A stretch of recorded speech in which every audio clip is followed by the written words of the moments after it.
Chapter 745. 20 li to the east of Nine Dragons City, a small town welcomed a new night peacefully. There was a simple market in the town where merchants sold candles, lanterns, clothes and prey. Such small towns could be seen everywhere in the celestial pole. After a day of farming, fishing and hunting, people would usually come here to buy daily necessities. I wonder how young Hero is. Lu Bai led his horse, his face full of indignation, and said, he only knows how to be a hero. What if he gets killed when he enters Nine Dragons City alone? And he's so greedy, risking his life for a demon spirit stone. He really doesn't know death. I'm so angry. I thought I found a good backer, but it turns out he's just a boor. Xianxia frowned. She was a little annoyed and said, shut up. If you don't shut up, I'll sew your mouth up. Lu Bai was speechless and didn't dare to speak anymore. Xikong family's young miss was the kind of person who would do what she said.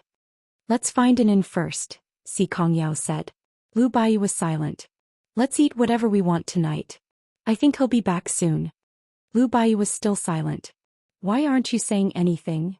Xianxia said coldly.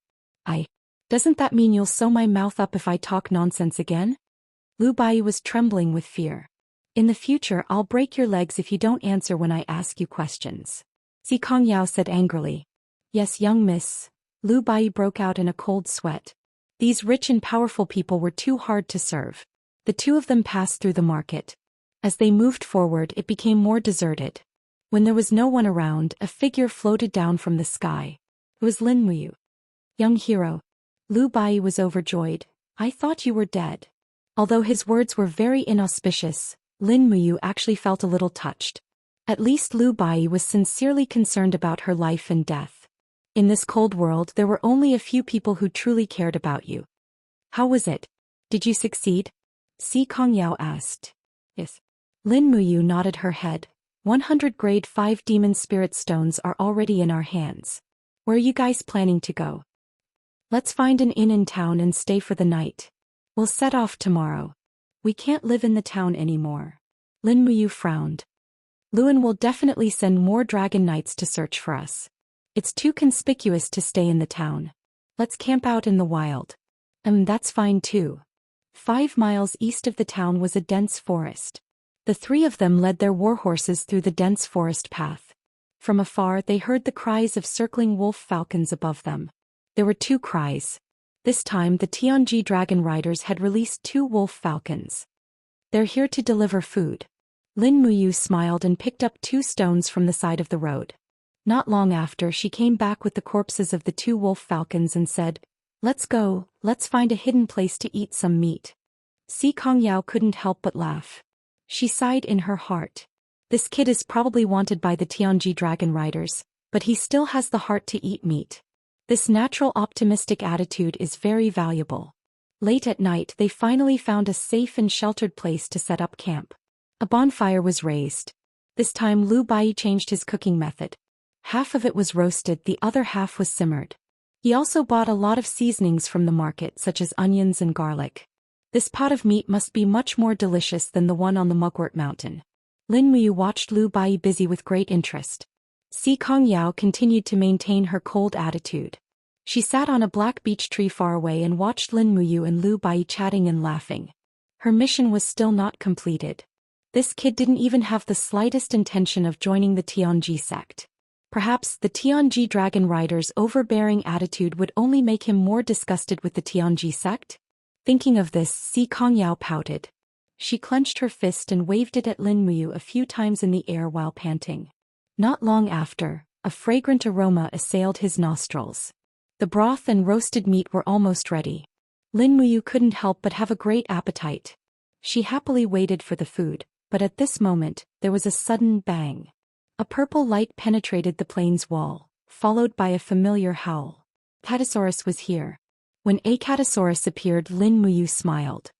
Little apple, come and eat. But don't eat too much. There's not enough. The red crystal dragon trotted over and rubbed its head against Lin Muyu's arm. Then it opened its mouth and spoke to its master. Awoo, awoo, awoo, awoo, awoo.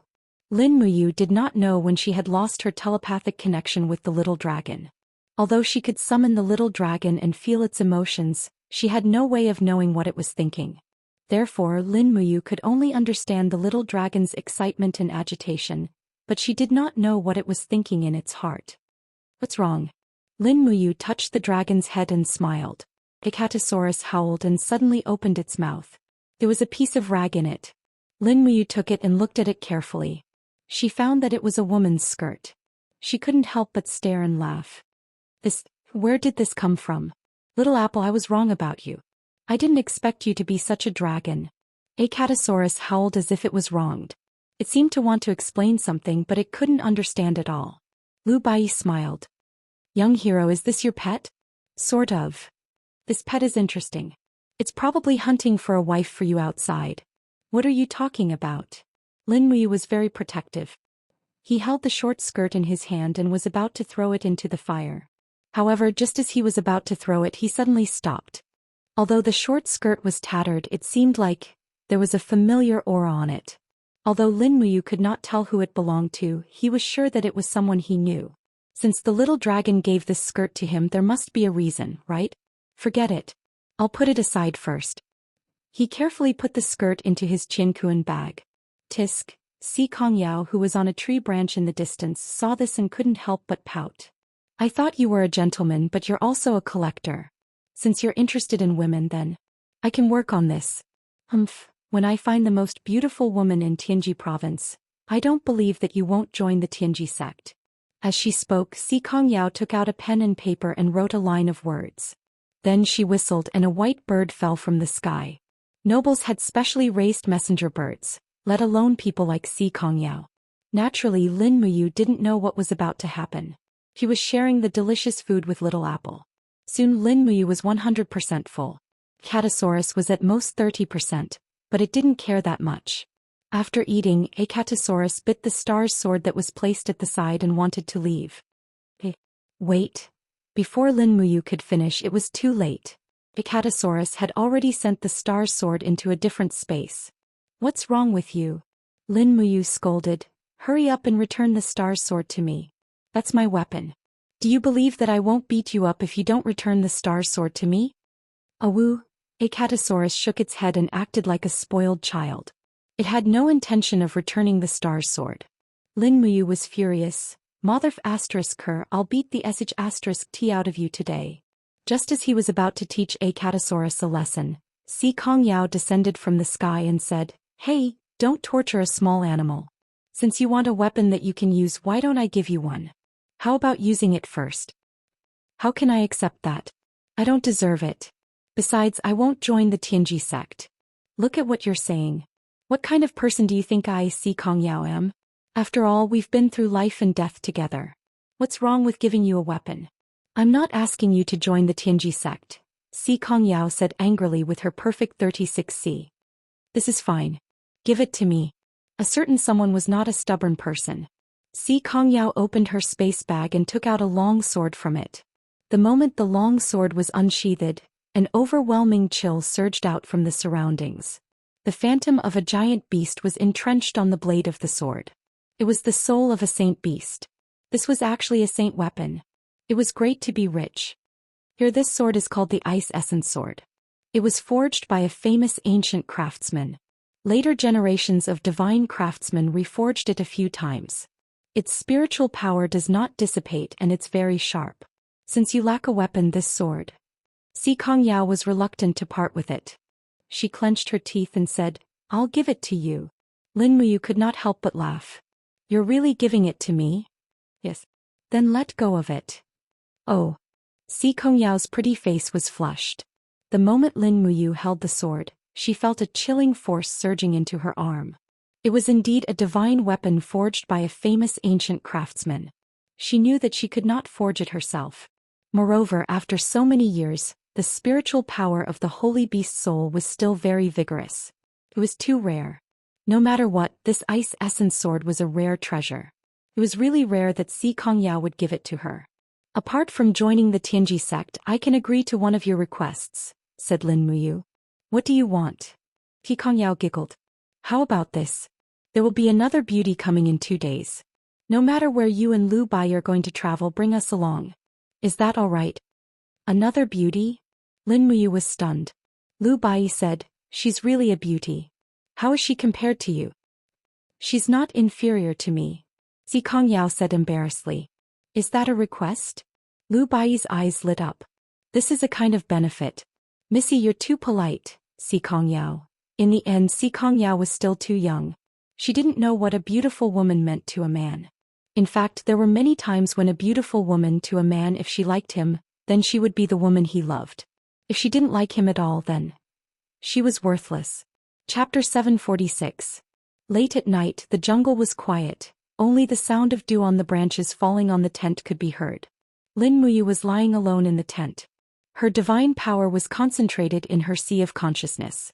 Her spiritual sense turned into invisible telekinesis that penetrated thousands of miles and found Tang Xiaoxi's aura above the shattered cauldron realm. She tried to communicate with her. Tang Xiaoxi woke up from her dream. She closed her eyes and smiled happily. Moo. Lin Muyu also smiled. Xiaoxi, I haven't contacted you for a long time. Why are you not in Heaven-Reaching Gorge but near Heaven-Reaching City? How's the Longdan army camp? Everything is going well. Tang Xiaoxi said happily. I just got the military report from Duke Wei tonight. Longdan army camp shelled the barren battlefield in the north of Heaven-Reaching Gorge and killed nearly 30,000 armored demons. Now Qinfeng has fled. The whole Heaven-Reaching Gorge has fallen into our hands. Wei Chou is still asking me about the next step. Lin Muyu sighed. To the north of the Heaven's Gorge is the Eight Wastelands, a place that the demon race has managed for tens of thousands of years. At this time of year, the snow on the Eight Wastelands has already melted.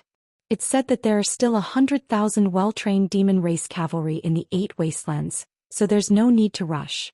Order Wei Qiu to build a fortress and seal the entrance to the Heaven's Gorge. Order Wei Ho, Min Yulin and Feng Shi to lead the army to guard this fortress together, so that the demon race can never enter the Heaven's Gorge again. I got it. What about you? How are you doing? I'm being chased. Tang Xiaoxi looked worried. I'll go to the Celestial Pole continent tomorrow. Otherwise, I'll worry about you every day. I don't know how you're doing there and whether you're in danger. No need. You'll still be in danger. Xiaoxi, listen to me. You can stay in the Empire. Although it's dangerous here, I can still protect myself. By the way, how is the expansion of the Imperial Navy going? It is said that General Feng has returned to Lanyan City to preside over the overall situation. He is secretly building a giant fortress ship wrapped in iron sheets. I don't know the details. Oh, I see.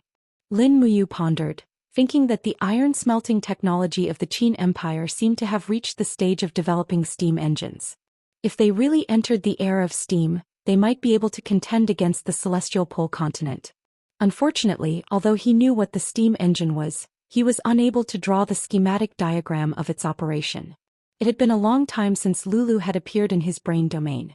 Ever since he obtained the Supreme Godhead, Lulu's connection with him had been cut off, and he couldn't summon her. Could it be that the Supreme Godhead had destroyed the chip that Lulu was living in? In fact, Lin Muyu could no longer see the chip when she looked inside herself. Perhaps when she was reborn the chip had already disappeared. Moo. At this time Tang Xiaoxi's voice was a little greasy. I miss you. I miss you too. Lin Muyu answered very decisively. When Tang Xiaoxi was by his side she always brought him warmth and a sense of home. But now, for the future of the Qin Empire, he could only drift outside. I still have something to do here. Let's contact each other later. Lin Muyu suddenly thought of another way. Tang Xiaoxi nodded with a smile. Come back early. Okay, I will. Summoning back his telekinesis, Lin Muyu took a deep breath.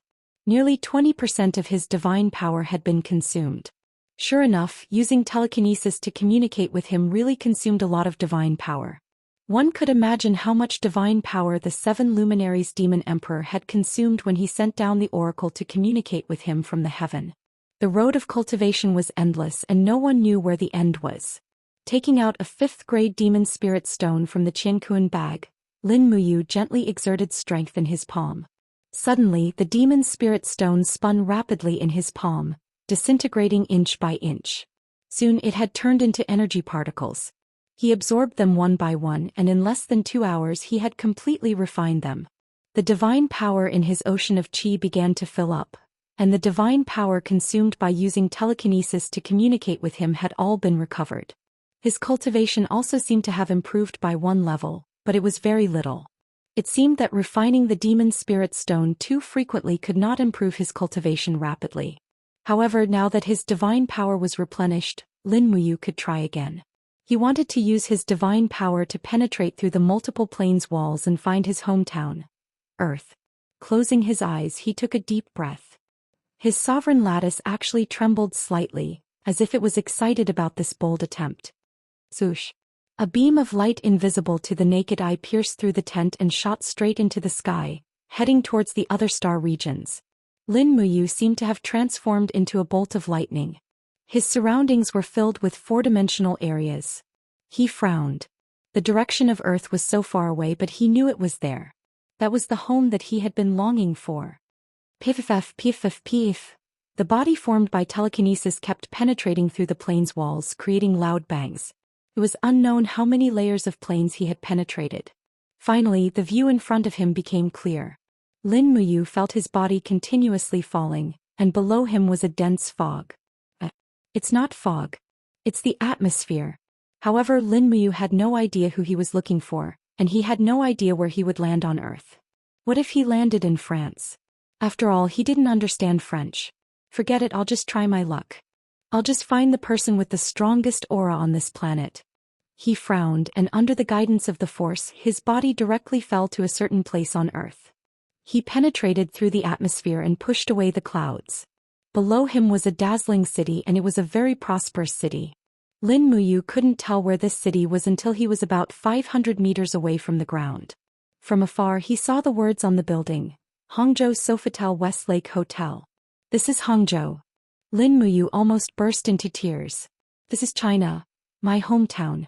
Following the aura, he landed in a villa not far away. Lin Muyu took a closer look. That's right. In the garden of a villa there were many dim lights. Under the grape trellis, a young man was reading a book with a frown on his face. There was also red wine and a few gaming magazines on the table beside him. Could it be this person?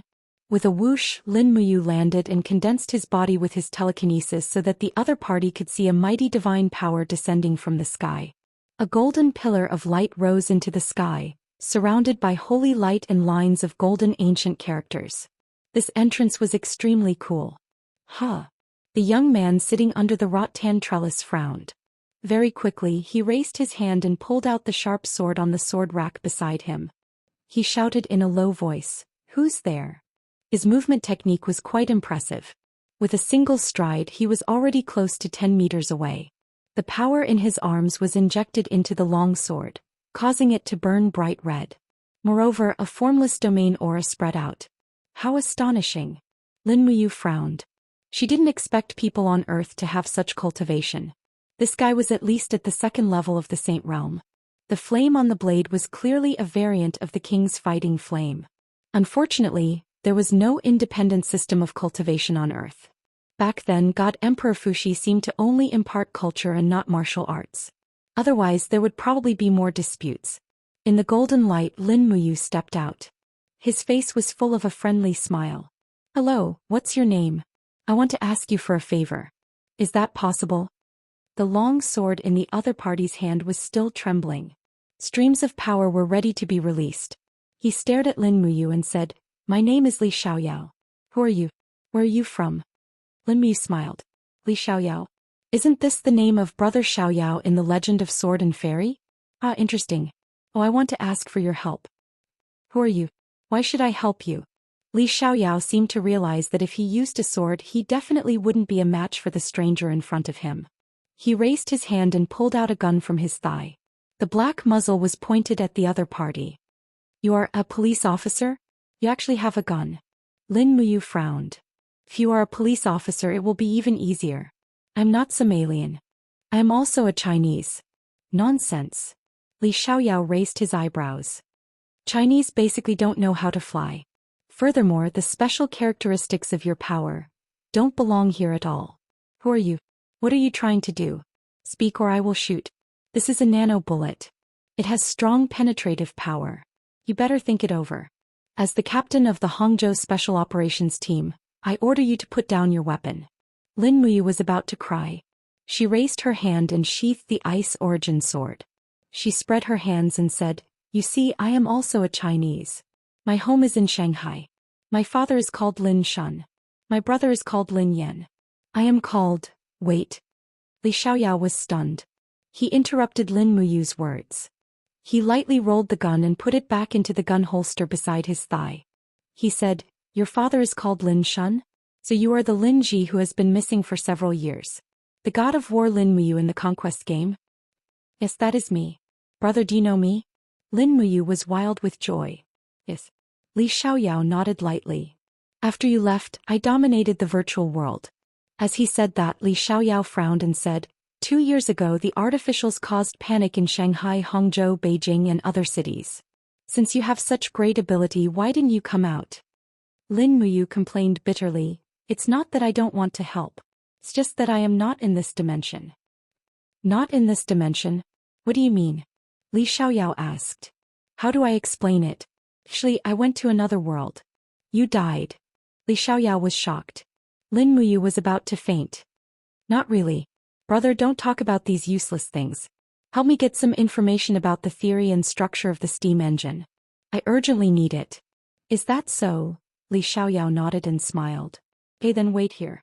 I will go get the iPad from the lobby. You can go online and look it up." "Okay, hurry up." "Yes." Li Xiaoyao flew down the stairs and entered the lobby. When he stepped on the stairs, a girl's scream came from not far away. "Ah, what happened, Wan Air?" He turned pale with fright. Chapter 747. In the kitchen, a beautiful girl was sitting on the floor. A few potatoes had rolled all over the plastic plate beside her. Li Xiaoyao stood at the door, stunned. "Wan Air, what's wrong?" Wan Air raised her head. "Dongqing is too diligent. He made the floor so slippery. I wanted to make a plate of green pepper and potato strips for you, but I slipped and fell. How could you be so careless?" Li Xiaoyao helped his girlfriend up and massaged her knees. "You could have just ordered takeout. Why did you have to do it yourself? The meaning is different." Okay, you're right.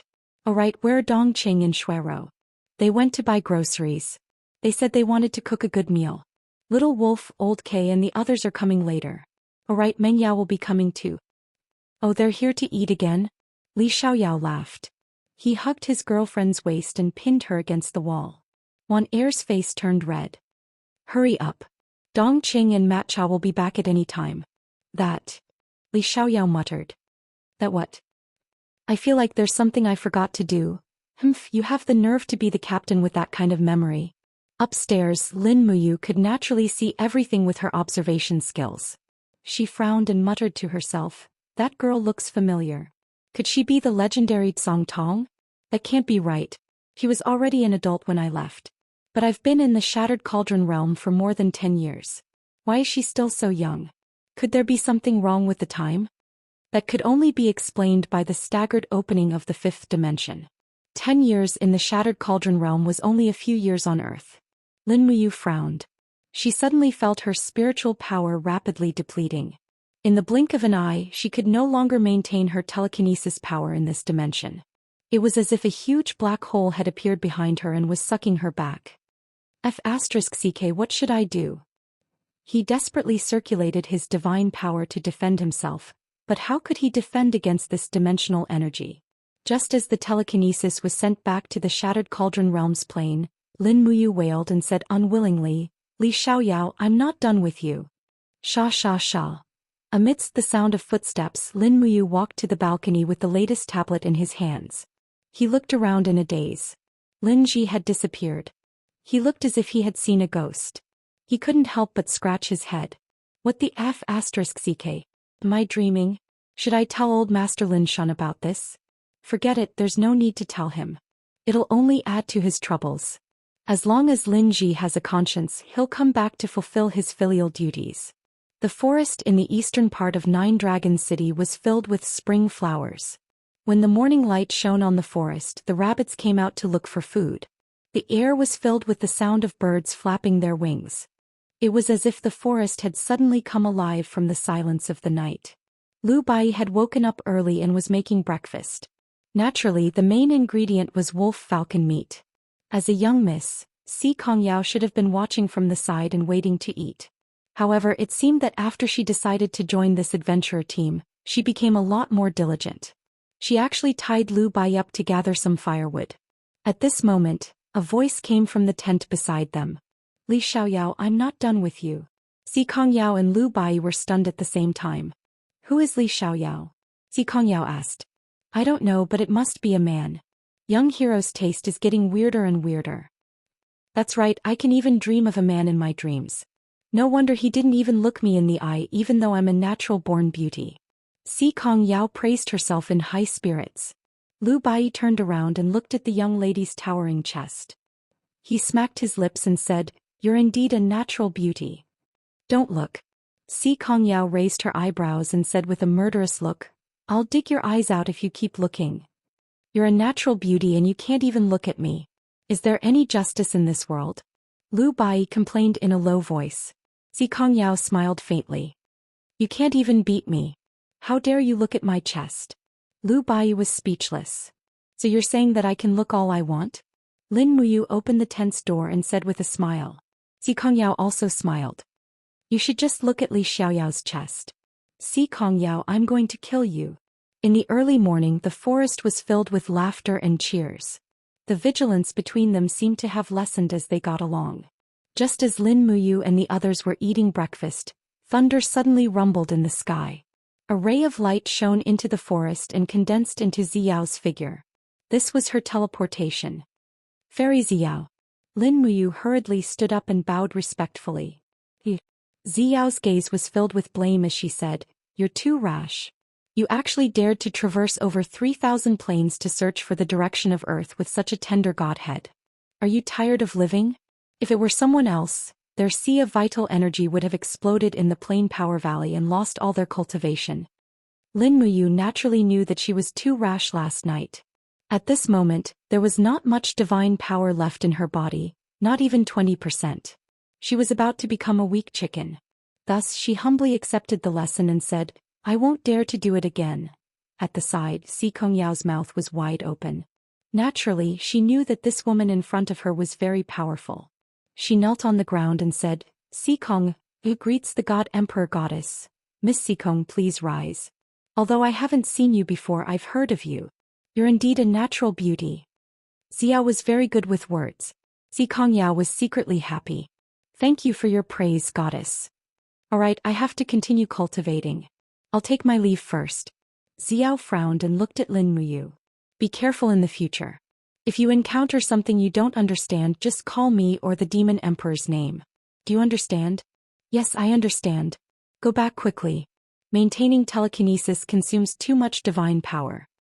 At least you know what's good for you. I'm leaving. With a swoosh, a rainbow light flew past. Ziyao's figure disappeared. In fact, she had never been here. What came was just a wisp of consciousness. Lu Bai was dumbfounded the whole time. At this moment he finally recovered and said, Young hero, could this be the legendary goddess of the god realm? Yes. Lin Muyu smiled faintly and patted Lu Bai's shoulder. Moreover, it's the goddess who rules over hundreds of planes. But don't even think about it. You're so weak. You'll never be able to pursue such a goddess. Lu Bai's face was full of tears. I want to follow you and cultivate well, teacher. The next day after entering Tianji province, the three of them hurried on their journey. Finally, they arrived at a small town on the official road before the sky turned dark. From afar, Xianxia was in high spirits. She said, There's an inn in front called Flight of Phoenixes Inn. When I was very young, my grandfather brought me to stay here. It was very fun. Every night there would be acrobats performing here. Today we'll have a good look. Also, I want to introduce you to a new friend. A new friend? Lin Muyu squinted. Is it a girl? How did you know? Didn't you say it before? Oh, I said it before. Xianxia was confused. Further ahead was the small town. Strictly speaking, this was a very commercialized town. The entire town was made up of inns, pubs, blacksmiths and so on. There was not a single resident. The inns were used to provide accommodation for the traveling merchants. The pubs were for the travelers to pass the time, and the blacksmiths were for the mercenaries and cultivators to forge and repair weapons. There were about 20 inns in the whole town, which showed how prosperous the Tianji Empire was. Among the 20 inns there was one that stood out from the rest. The Flight of Phoenixes Inn covered an area that was 3 to 5 times that of other inns. It used colorful glazed tiles and the floor was paved with expensive pine rocks. There were even dozens of guards standing outside the door. Each of them was wearing the red cloud badge of the Tianji Empire. It could be imagined how powerful the inn's background was if it could mobilize the army to maintain law and order in a small inn. As if seeing the confusion on Lin Muyu's face, Si Kongyao chuckled and said, Flight of Phoenixes Inn only serves nobles of the 4th class and above and businessmen who are as rich as a country. Ordinary people can't enter. Oh, I'm an ordinary person. I won't go. Lin Muyu was a little lonely. Don't. Si Kongyao took his arm and said with a smile, You're my guest. If this Flight of Phoenixes Inn doesn't receive you, I'll make them suffer the consequences. Lin Muyu smiled and asked, Is it free to stay here? It's free. Si Kongyao had a look of disdain on her face. She thought to herself, how can a person with at least the cultivation of a Saint Martial Venerable be so useless? It should be known that the Tianji Empire holds martial arts very highly, especially for cultivators at the level of 3 saints. The treatment of a Saint Martial God was the same as that of a prince, and the treatment of a Saint Martial King was at least the same as that of a duke. As for a God-level Saint Martial Venerable, he was at least a second-class noble. After turning down the offers from many inns along the way, the 3 of them went straight to the Flight of Phoenixes Inn. A fat innkeeper quickly went up to them. He didn't seem to know Si Kongyao. He just asked with a smile, May I know where the 3 of you are from and what's your identity? Si Kongyao took out a crystal token and waved it in front of the innkeeper. The fatty looked stunned. It's the crystal token of the Tianji sect. Oh my god, you must be Lady Si Kongyao of the Tianji sect. I have eyes but failed to recognize you. Please come in, please come in. As he spoke, his gaze fell on Lin Muyu and Lu Bai. These 2 people looked extremely poor. He asked, Lady, these 2 are? They're my friends. Do they have the right to stay here? Si Kongyao asked calmly. Yes, yes. The fatty nodded repeatedly. Please come in, please come in. Lu Bai glared at him. Damn it, I feel like I've made a name for myself today. After entering the inn's lobby, a few maids came up to them and handed them handkerchiefs to relieve fatigue with smiles on their faces. Si Kongyao looked around and asked, Is the young mistress of the Shang family here? The young mistress of the Shang family? The fatty was stunned. He smiled and said, You mean, the granddaughter of the Imperial General Zhangqing, Miss Xianxia? That's right. She's here, she's waiting for you in the lobby. Lead the way. Yes. Chapter 748. The granddaughter of the Empire's sacred martial god Zhangqing? Lin Muyu was dumbfounded. How long has it been since I came to the Tianji Empire? I've already seen so many amazing people. Si Kongyao is the granddaughter of Si Kongming, the strongest expert in the celestial pole continent. Xianxia is the granddaughter of Zhangqing, one of the sacred martial gods. There are only 5 sacred martial gods in the entire Tianji Empire. I'll soon see all their juniors and they'll all be beauties. Could it be that people with high cultivation can change the genes of their descendants? While he was sighing, Si Kongyao had already led the way into the parlor. The parlor of a small inn was extremely luxurious. It could even be compared with the side hall of the Zetian Palace. The red carpet was embroidered with golden patterns. It was extremely luxurious.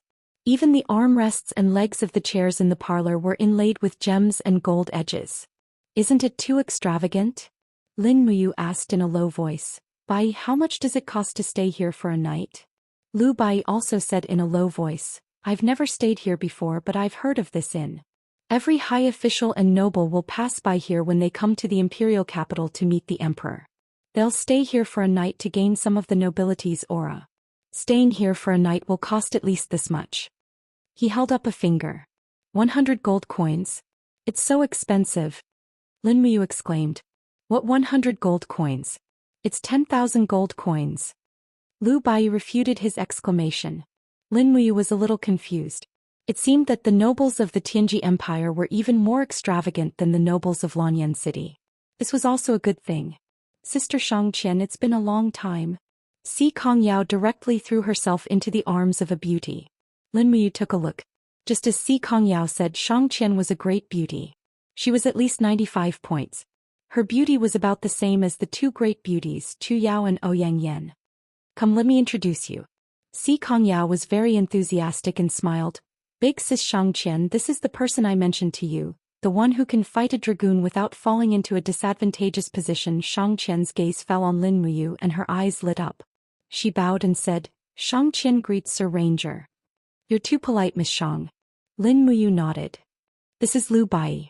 Si Kongyao smiled and said, our future companion's specialty is reading people's brows, reading their faces, and also cooking well, he. However, Xianxia did not seem to have any interest in Lu Bai and only nodded. Lin Muyu secretly frowned. If this world worshipped the strong, then Xianxia was too snobbish. Could it be that she looked down on Lu Bai just because his cultivation was low? Using the spirit pulse technique, she had an insight into the aura of the people around her. Xianxia's cultivation was about the first level of the Holy Realm, not very strong, but it was quite good for her age. Behind Xianxia there were a few people dressed as servants. These people were very strong. There were a total of 7 people. The weakest was in the Holy King realm, and the strongest seemed to have the cultivation of the 30th level of the Grotto Martial King realm. That person was a middle-aged man with a short beard, and he seemed to be up to no good. Sister Xianxia, why don't you introduce yourself? Si Kongyao smiled lightly. Xianxia nodded and said, my name is Xianxia, the eldest daughter of the Xiang family in Tianji City. My father is Xiang Sun, a merchant. My grandfather passed away when I was young. My grandfather is Zhang Qing, one of the holy martial kings of the empire, and the commander of the Yinji Corps, one of the 4 great armies. Lin Muyu nodded and said, nice to meet you. Xianxia pointed at the short-bearded expert behind her and said, this is Uncle Chen Hang, the head of our Xiang family's guards. This time I went out to play and my father insisted that I let him follow me. Chen Hang squinted his eyes and took a deep look at Lin Muyu. He said, I heard that this young hero can fight with a dragon knight. You're really not simple. I'm honored to meet you. You flatter me, I was just lucky. Lin Muyu secretly scolded Si Kongyao for having a big mouth. How could she say such things? She was simply looking for trouble for herself. Xianxia seemed to have seen through Lin Muyu's thoughts. She smiled and said, although I was born in the Xiang family and it's a prestigious family in the imperial city, don't worry, young hero. We will keep your matters a secret. Don't worry. Thank you, Mississippi. Lin Muyu felt a little complicated in her heart. This woman was not simple. She was much more shrewd than the innocent and cute Si Kongyao. Xianxia continued, where do you want to travel to, young hero? Our Miss Sikong is determined to travel with you. It won't be good if I don't follow. Otherwise, if Grandpa Sikong Ming blames me, I won't be able to bear the consequences. Si Kongyao pouted her small mouth and said, I don't have, you're still talking. Lin Muyu was a little embarrassed and said, I'll go to Tianji City first and see what the imperial city is like. Then I'll go to the Celestial Empire, and then to the Blackstone Empire to experience the majesty of the 3 great empires. Xianxia smiled and said, the celestial pole continent is vast. I'm afraid it won't take 3 to 5 months to travel such a long distance. It doesn't matter. I have plenty of time. All right. Xianxia held Si Kongyao's hand and said with a smile, just in time. We can go back to the imperial city and enjoy the delicacies of Tianji City, right, Yao? Si Kongyao was delighted and said, yes, that's right. Chen Hang, on the other hand, remained silent the whole time. He folded his arms and quietly listened to the conversation for the past few days. But every time his gaze swept over Lin Muyu, there would be a trace of hostility. Obviously, this head of the guards had probably regarded Lin Muyu as an imaginary enemy. At this moment, a servant came in from outside the guest hall and said to Xianxia respectfully, Miss Xiang, there's a young master outside asking to see you. Young master? Who is it? He claims to be the second son of the assistant minister of the Ministry of Rites. I won't see him. Xianxia frowned and said, we'll rest for the night and set off for Tianji City tomorrow. I won't see anyone. Yes, miss. Let's go. Xianxia smiled again and said, let's go to the side hall for dinner. You must be tired from the journey. All right. Si Kongyao nodded happily. Following behind Xianxia, Lin Muyu asked Si Kongyao in a low voice, Miss, what's the matter with the second son of the assistant minister of the Ministry of Rites? Si Kongyao stuck out her tongue and said with a smile, Sister Xianxia is already of marriageable age, so many descendants of the prestigious families in the empire want to become the son-in-law of the Shang family. Moreover, old General Zhang Qing dotes on Sister Xianxia very much. She's practically the apple of both the Zhang family and the Shang family's eyes. Whoever can become Sister Xianxia's husband will instantly become a famous person in the Tianji Empire. I see. So, are you interested in pursuing her? Sister Xianxia is not only beautiful but also has a gentle personality. Marrying her would be the blessing of 8 lifetimes. As for me, Lin Muyu smiled but didn't say anything. At this time Xianxia seemed to have heard it as well. She turned around and glared at Si Kongyao saying, Little girl, how did you learn to be a matchmaker at such a young age? You don't have to care about my matters, understand? I understand. Si Kongyao took a few quick steps forward and held Xianxia's hand. She said with a smile, but young hero is really a good person. He's very strong and easygoing. But he's also super handsome. Xianxia blushed. Don't mention it, we don't even know his name. It's okay, it's not important. Just call him young hero. Lin Muyu, the banquet was extremely luxurious. There was almost none of the dishes on the table that Lin Muyu could name. There were all kinds of dishes that could fly in the sky, swim in the water and run on the ground. Lu Bai had only heard of these dishes, so he ate them heartily. He didn't look like a VIP at all. Fortunately, Si Kongyao and Xianxia didn't seem to care. Only Qin Hang and the others looked at Lu Bai with disdain as he ate. Lin Muyu also ate a lot, but she tried her best to maintain the proper bearing. In fact, she wished she could buy some for supper. It was already late at night when they finished the banquet, so they went back to their rooms to rest. The next morning they woke up early and continued their journey to Tianji City, the capital of this huge empire. When Lin Muyu and Lu Bai went out, they were instantly stunned. There was a gathering of carriages and horses outside the entrance of the inn. There were nobles dressed in brocade clothes standing there. Their faces were full of respect and every one of them was extremely attentive. Miss Shang, please sit in my carriage. This carriage has been perfumed. I guarantee there won't be any foul smell. Miss Shang, my carriage is gilded. Miss Xianxia, my carriage has been waiting for you for a long time. I am well versed in poems and songs. I can learn from you along the way. Miss Xianxia, please sit in my carriage. I have a good character and can last long enough. Also, I'm huge. Xianxia frowned, but she couldn't chase this group of people away openly. After all, these people were nobles' children. Many of their fathers were high-ranking officials in the capital. She couldn't afford to offend them. Si Kongyao smiled faintly. She led the warhorse over and said, Sister, let's ride a horse. Do you still remember the days when we galloped on horseback? Xianxia smiled cheerfully. Okay. After raising the horsewhip and shouting, Xianxia and Si Kongyao left. Lin Muyu and Lu Bai were like 2 bodyguards. One followed closely, followed by Qin Hang and the other Shang family's bodyguards. The group of nobles who had prepared the carriage were dumbfounded. They said with hatred, Who is that man following Miss Shang? He must have eaten the guts of a leopard. Tens of thousands of horses galloped. Just like that, countless nobles' children followed Miss Xianxia on the official road. Xianxia rarely went out. Once she had such an opportunity, she wouldn't miss it. As for Si Kongyao, although she was a beauty, she was too unruly and willful. The number of followers she had beaten up was equivalent to an army. Who would dare to touch her tiger butt? Lin Muyu, who was galloping, was bewildered. Why didn't everyone pursue Si Kongyao but Xianxia? If it was her, she would choose Si Kongyao. She was lively, cute, pure, and could be ruthless when needed.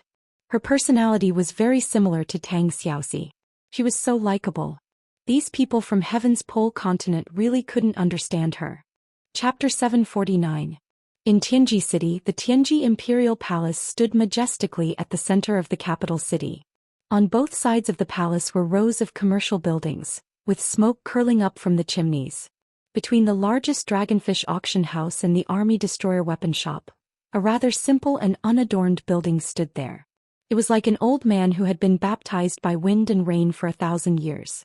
Although he was old, he still possessed outstanding knowledge and extraordinary abilities. This building was known as the Battle Hall. Such battle halls could be seen everywhere in the Heavenly Pole continent. This battle hall in Tianji City was also the headquarters of the entire continent's battle halls. It was the cradle that nurtured genius experts. Countless cultivators were sparring with each other in the training field. Behind the battle hall was a very quiet pavilion with a green stone wall blocking its connection with the outside world. It was as if it was isolated from the world. Normally, no one would come here, and it was the best place for cultivation in the Tianji Empire. Here lived a highly respected old man, Xikong Ming, the sect leader of the Tianji sect, the strongest expert in the entire celestial pole continent.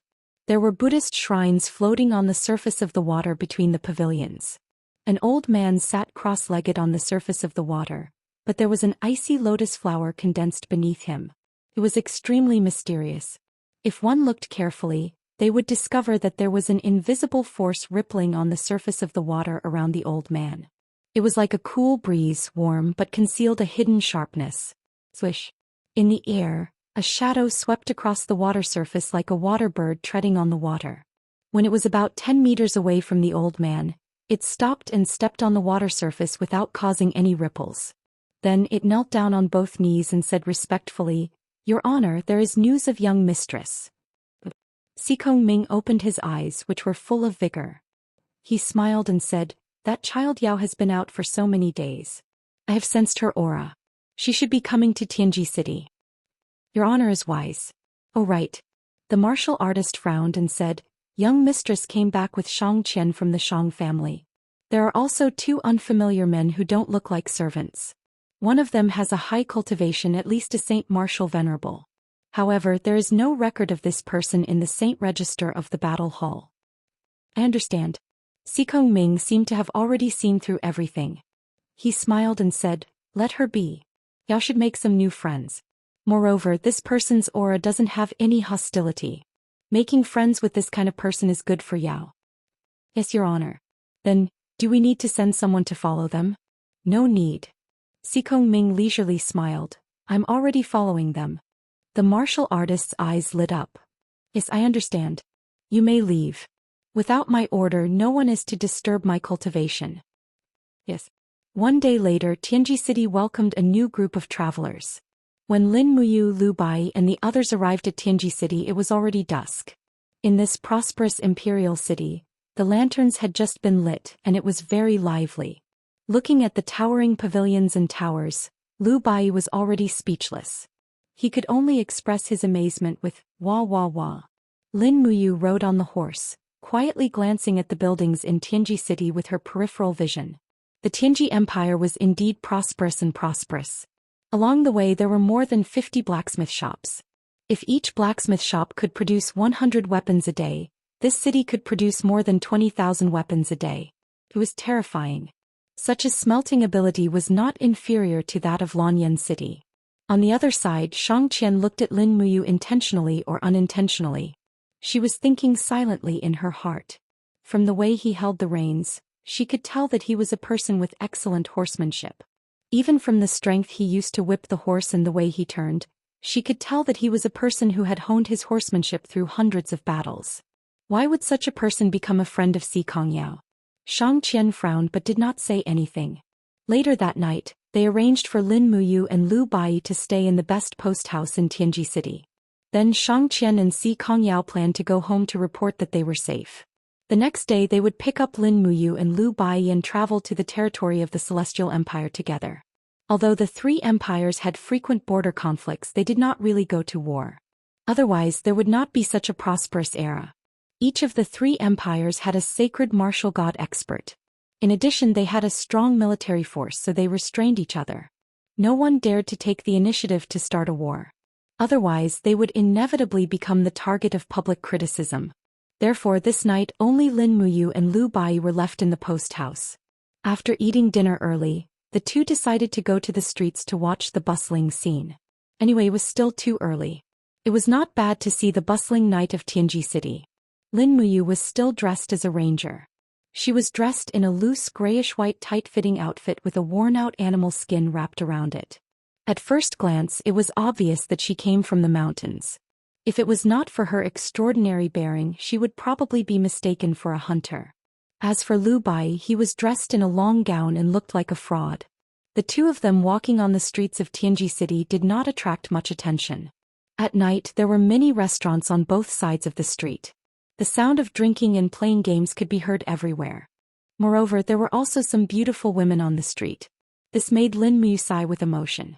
It turned out that there was such an industry here. Sure enough, PCs were the driving force of human economic development. Lin and E, shouldn't you get yourself a weapon? Asked Lin Mu. After so many days of cultivation, Lu Bai could already generate genuine qi that was not too weak. In terms of classification, he should have almost stepped into the second heaven of the human realm. In any case, he could be considered as a scholar who had the strength to truss a chicken. Weapon? Lu Bai was stunned and said, "Young hero, I have never used a weapon. Can you help me choose one?" "Sure." Lin Mu looked at his figure and said, "You are too thin and weak. It is not suitable for you to use heavy weapons. Hammers, battle axes, broadswords and the like are definitely not suitable for you. Then I will choose weapons like short swords, daggers, short swords or fans. Choose one yourself." "Daggers, short swords?" Lu Bai frowned. "It doesn't sound like a good person. I, Lu Bai, am a scholar. Heaven is jealous of geniuses. I am a natural genius. If I can't use that kind of weapon, then I will use a fan." "I knew it." Lin Mu secretly laughed. "What are you laughing at?" Lu Bai looked unhappy. "Why did you choose a fan?" "Because of dexterity." Lu Bai chuckled. "Moreover, he has an elegant demeanor and is extraordinarily handsome. Who knows, he might even be able to get himself a wife." "Oh, your life goal is to get a wife." "Yes. Young hero, you are so handsome. You will definitely not lack women. I am different. I am almost 30 years old and have never touched a woman's body. It is really sad to talk about it. I do too." Lin Muyu said casually. "Is that so?" Lu Bai's eyes lit up. He said with a smile, "That is easy. Hasn't Miss Si Kongyao always wanted to recruit you into the Tianji sect? Moreover, I can tell that she likes you very much. She's just too shy to say it. As the saying goes, a man should take the initiative. Young hero, why don't you tell her to let Si Kongyao be your woman and you will join the Tianji sect? In my opinion." He counted with his fingers and rolled his eyes. A few seconds later he said, "I am at least 80% sure that Miss Si Kongyao will agree to it." Lin Muyu looked at him with disdain. "You only think about this all day. If I was wrong about you. Moreover, I don't want to die. If I dare to touch Si Kongyao, I guarantee that her grandfather will immediately jump out and fight me. I can't afford to offend an old grandfather with the cultivation of a martial god." Lu Bai laughed. "Look at you, I know you're scared. I think maybe you've taken a fancy to that Shang family's Missy.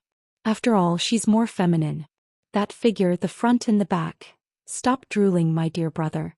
You are a graceful scholar." Cough cough. The two of them walked into a blacksmith shop. Immediately, a skinny shopkeeper welcomed them with a face full of smiles. "Are the two of you looking for weapons?" "Yes." Lin Muyu nodded. "My friend wants to buy an iron fan. Shopkeeper, do you have it in your shop?" Yes. "This way, please." They came to a row of exquisite weapon racks. There were many fans on them.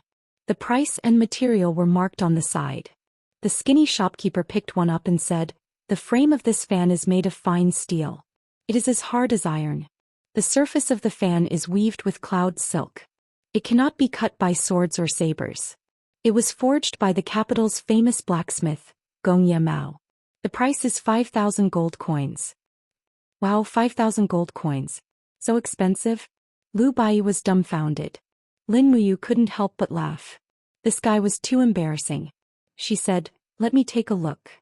He took the fan and weighed it in his hand. After injecting his divine power into the fan to test the recoil, he said, "It is indeed a good fan, but the material is not good enough, and the impurities have not been purified. With such a material, it cannot withstand the king's fighting flame of a sacred warrior. Shopkeeper, am I right?" The shopkeeper was startled. He narrowed his eyes. This young man in front of him was not simple. His eyes were really sharp. Yes. Then what about this one?" He quickly picked up another fan and said, "Customer, look. This fan has a name. It is called the Heavenly Secrets fan." Lin Muyu took the fan and said with a smile, "In terms of material, it is not as good as the one just now." "That's right. However, young hero, don't forget its name. The Heavenly Secrets fan must have a secret inside. Saying that, the shopkeeper took back the fan and gently opened it. After pressing the mechanism at the bottom of the fan, shwa shwa shwa, several steel needles that were so thin that they couldn't be seen flew out and pierced into the stone wall. So sharp. Lu Bai was dumbstruck. This is a fan with hidden weapons. That's right. The shopkeeper was immensely proud of himself. This Heavenly Secrets fan can not only defend against enemies in battle, but it can also kill people invisibly. However, if it is not a mortal enemy, it is better not to use hidden weapons. We will take this fan. How much is it? Not expensive. 1,500 gold coins. Pay up, commoner. Lin Muyu raised her eyebrows and smiled. Lu Bai unwillingly took out the gold notes. At this time he also realized that Lin Muyu was not a master who knew how to run a household. Just at this time a cold voice suddenly came from behind. Oh, so it is you too. Truly wearing out iron shoes in fruitless search, only to find it by chance. Chapter 750. Behind her was a young man in a golden brocade robe with a bright jade hanging from his waist. His hair was tied up and he wore a pure white jade crown. At first glance, one could tell that he was a person of noble status. Moreover, there were even a few armored guards behind him. This person's identity was definitely not simple. Who are you? Lin Muyu's face was indescribably calm. It seemed that she did not take the person in front of her seriously at all. Boy, you are the person who accompanied Miss Xianxia during the day and talked and laughed with her, aren't you? Yes. Then it's easy. The young man in the brocade robe showed a hint of a hideous smile. Miss Xianxia's identity is so noble. How can she allow a lowly person like you to accompany her? If you know what's good for you, stay away from her. You don't deserve it. Who are you? Lin Muyu was a little impatient. You don't even know my young master. How dare you stay in Tianji City? A sharp-mouthed and ape-like guard sneered. My name is Shi Tianming. I am the son of the Minister of War, Shi Ran. Do you know now? Lin Muyu couldn't help but laugh. But it's not that I want to follow Xianxian. It's Xianxian who wants to accompany me. Young Master Shi Tianming, forgive me for not being able to comply. With my temperament, I can't drive a lady away from you. I'm afraid I'll have to disappoint you. Shi Tianming's eyes became cold. Really? So you insist on accompanying Miss Xianxian? Yes, I'm accompanying her. What can you do? Lin Muyu was amenable to coaxing but not coercion. I don't know. If a person with broken legs can still accompany Xianxian? Shi Tianming's face was full of cruelty. Someone close the door of the weapon shop and break both of this boy's legs. The shopkeeper was scared silly. Young Master Shi Tianming, please be merciful. This lowly one is running a small business and cannot afford to be smashed by you. Young Master, please be merciful. This lowly one is begging you. Go away. Shi Tianming opened his palm and blasted the shopkeeper away. It could be seen that he still had some cultivation, probably at the second heaven of the Saint Realm. After all, he came from a rich family and had an endless supply of demon spirit stones, which was enough to cultivate a mediocre person into a Saint Realm expert. However, compared to the other experts of the younger generation in Tianji City, Shi Tianming was probably just a second-rate expert. The door was slammed shut. Lu Bai took a few steps back and sat in his chair ready to watch the show. He knew Lin Muyu's strength very well. He knew that these children of officials couldn't do anything to her. Even the Dragon Knights weren't her match, let alone a good-for-nothing like Shi Tianming. Dang dang dang. 4 guards pulled out their steel blades and rushed over with cold eyes. Furthermore, there were 2 guards on each side, forming a circle.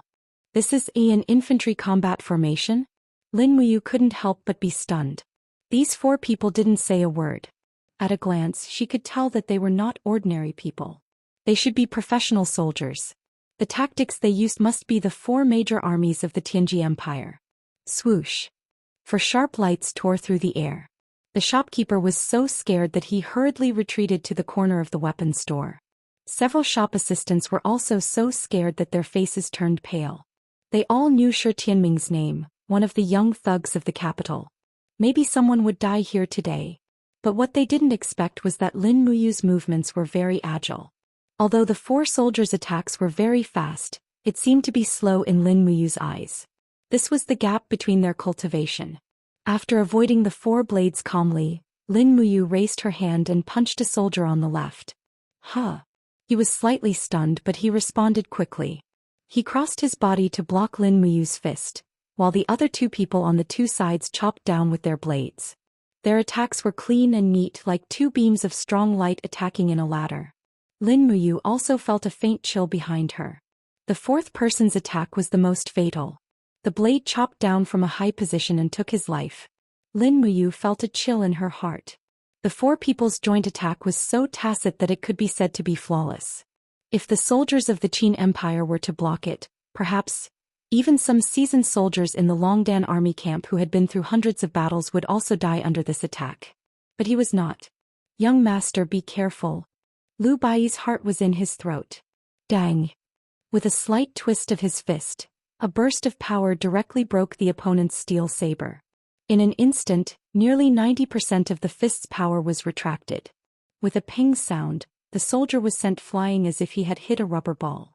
With a spin of his body, some flames appeared in his palm and swept across. The scorching airflow blew away the other three soldiers. Bang, bang, bang. Although they were all tall and strong, they were blown away like leaves under Lin Muyu's attack. They crashed into several rows of weapon racks and howled miserably. Lin Muyu had only used less than half of his divine power, but he had already seriously injured them. How is this possible? Shi Tianming stood there dumbfounded and looked at everything in front of him incredulously. These four people were all first-class guards of the Minister of War's mansion. Each of them was at least a first-class warrior. How could they be so easily defeated by this inconspicuous boy in front of him? This was impossible. Filled with suspicion and anger, Shi Tianming's view of power was almost overturned by Lin Muyu. Looking at the flame in Lin Muyu's hand, Shi Tianming slowly pulled out his sword and asked, "Are you a sacred warrior?" "No." Lin Muyu shook his palm and dispersed the power of the law of fire. "You can condense the king's fighting flame without being a sacred warrior?"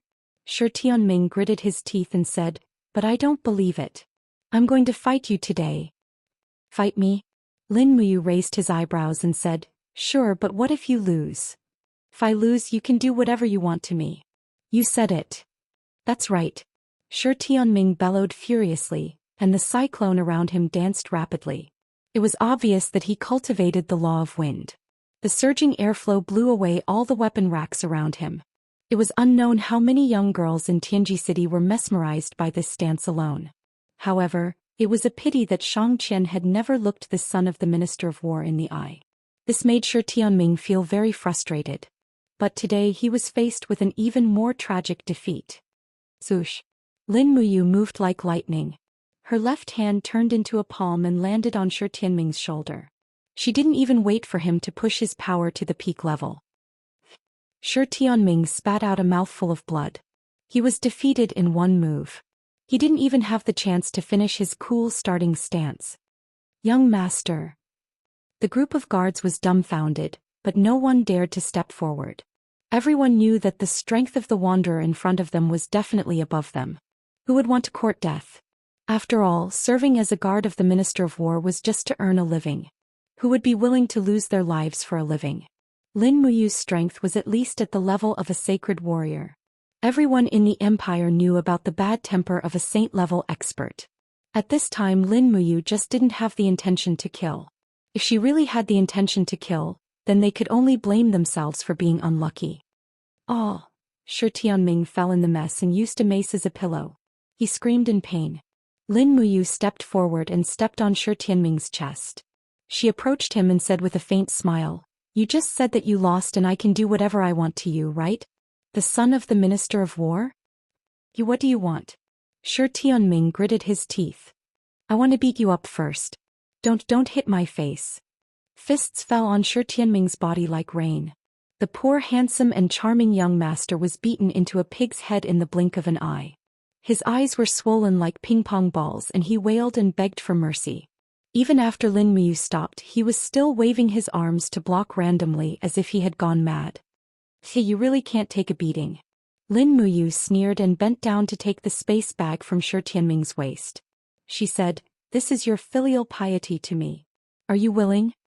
Shi Tianming couldn't help but wail, "No." Young hero, there are 3 million gold notes and dozens of extremely precious demon spirit stones in there. Please return them to me, dream on. Lin Muyu quickly stuffed the space bag into her arms. Looking around, Lin Muyu said, Bai, give the shopkeeper 2,000 gold coins as compensation for the damage here. Then let's go. Bai. Lu Bai was scared silly by the scene in front of him and hurriedly paid the money. However, just as Lin Muyu was about to turn around and leave, she suddenly felt her leg tighten. Her calf was being hugged by someone. It was Shi Tianming, whose face was swollen like a pig's head. His eyes were filled with determination as he said, Young hero, you've taken away all my assets. Can you promise me something? Well, I'll give you another sum of money. You don't even have money. Why are you still talking about conditions with me? Yes. I can go back to the mansion to get it. Alright, what conditions do you have? Tell me. Can you? Shi Tianming's swollen face actually turned a little red. He said, Can you bring me along? I want to travel with you and Miss Xianxia. Oh, what a passionate person. Lin Muyu gave him a thumbs up and said, I'll promise you 100 4th-class demon spirit stones. Ah. Shi Tianming's face was ashen. How is this possible? How can I have so many high-class demon spirit stones? Then forget it. Wait, young hero. I can get them. I have many friends. I can get them. However, how about 50? Anyway, it was free money. Lin Muyu readily agreed. Okay. Tomorrow morning, bring the demon spirit stones to the biggest inn in Tianji City to find me. I will plead for you and bring you along. Thank you, young hero. Shi Tianming nodded repeatedly. When Lin Muyu and Lu Bai walked far away, several guards helped Shi Tianming up. One of them asked, Young master, are you really going to give him 50 4th-class demon spirit stones? This guy is not a good guy. Shi Tianming's eyes revealed a sense of ruthlessness and said, Cut the crap. Help me prepare 50 demon spirit stones. In addition, help me get a top-grade sleeping powder. Xianxia must become my woman. This guy must die. Young master, aren't you being too ruthless? Once General Zhang Qing blames us, I'm afraid even the Ministry of War's Minister of War can't protect themselves. Just do as I say. Why are you talking so much nonsense? Yes. Chapter 751. Howl. The dragon head emerged from the dark plain. The Catosaurus wiggled its body like a big mudfish as it came out of the narrow plain crack. It was getting lazier and lazier. Even the energy it used to open the plain crack was extremely sparse.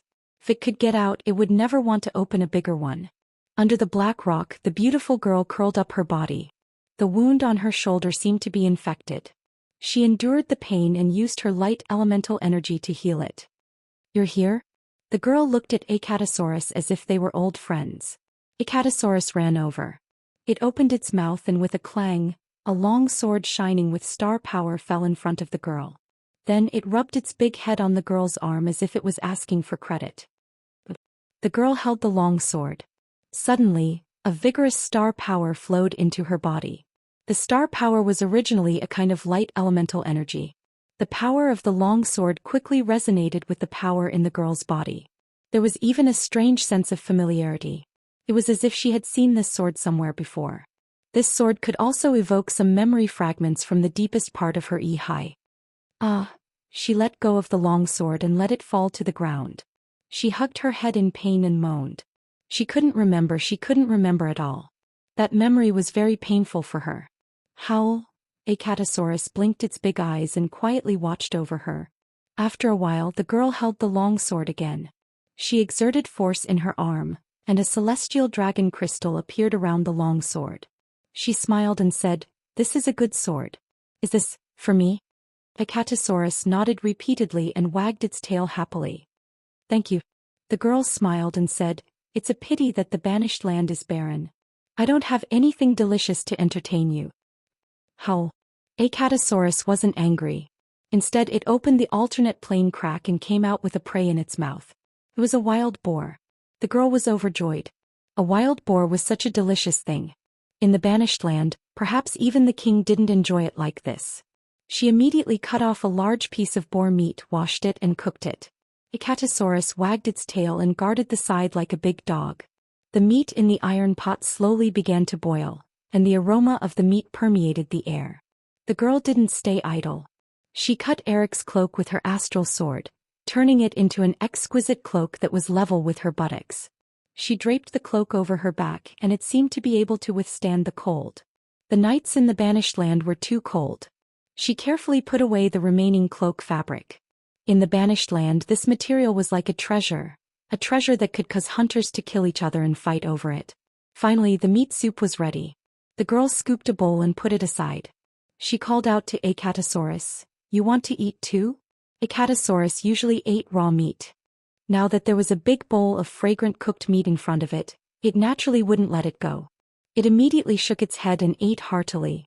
The girl also scooped a bowl of meat and ate it in small bites. She looked at Acatosaurus as she ate, and a trace of helplessness flashed in her eyes. "Don't come here anymore. Eric is dead and there will be a new king to avenge him and snatch his territory. I'm no longer safe here. That's it. Do you understand?" Acatosaurus swallowed the meat while wagging its long tail, which flickered on the rock wall. It didn't seem to understand what she was saying. The girl sighed. "Fine. If you really want to die here with me, then let's die together. However, it won't be that easy for the king to kill me." Her beautiful eyes, which were like the moon, revealed a trace of killing intent. A trace of killing intent that didn't match her appearance and temperament at all. Hiss hiss. The rice river in early spring was filled with the fragrance of the river water, and the spring rain kept on falling. The Empire's largest vast sea dock stood here. It was also a dock directly managed by the Empire's Ministry of Works. Over half of the Empire's Navy's warships were produced here. It was said that the vast sea dock had the Empire's top shipbuilders and design masters. The horses' hooves stepped on the muddy ground as they walked on the square of the dock. Feng Jixing wore a golden duke's cloak, and the aura around him was dense, isolating him from the spring rain. Zhang Wei, Qin Xiaoli, Luo Yu and the other generals behind him didn't have such cultivation. All of them were drenched. "Your Highness, Prince Exin." The person who wore robes and armor was none other than one of the Empire's 5 marquises, the Navy's commander, Beili Tsong. After so many years, Beili Tsong seemed to have aged even more. Right now he could be said to be a veteran general. He said with great respect, "It's very difficult to build a ship. We've tried many methods, but we're still unable to solve the problem of the ship's sturdiness and bearing capacity." Feng Jixing said, "Have you asked Xiling about these problems?" "I have. Lord Qin has drawn up new blueprints for us, but our craftsmen aren't able to understand them. I'm afraid we'll have to ask Lord Qin to personally make a trip back to Lanyan City." "Got it." Feng Jixing turned and said, "Qin Xiaoli, personally lead 1,000 men and head to the heaven-connecting province. Xie Xiling, return to the imperial capital. Tell him directly that this is my order." "Yes, Your Highness." Qin Xiaoli nodded. Feng Jixing looked at the many ship prototypes in the canopy in the distance and said, "Marquis Songhai, the powerful enemies won't wait until we've made all the preparations before they take action. They might kill their way through the Eastern Sea at any moment and step into the Empire's territory.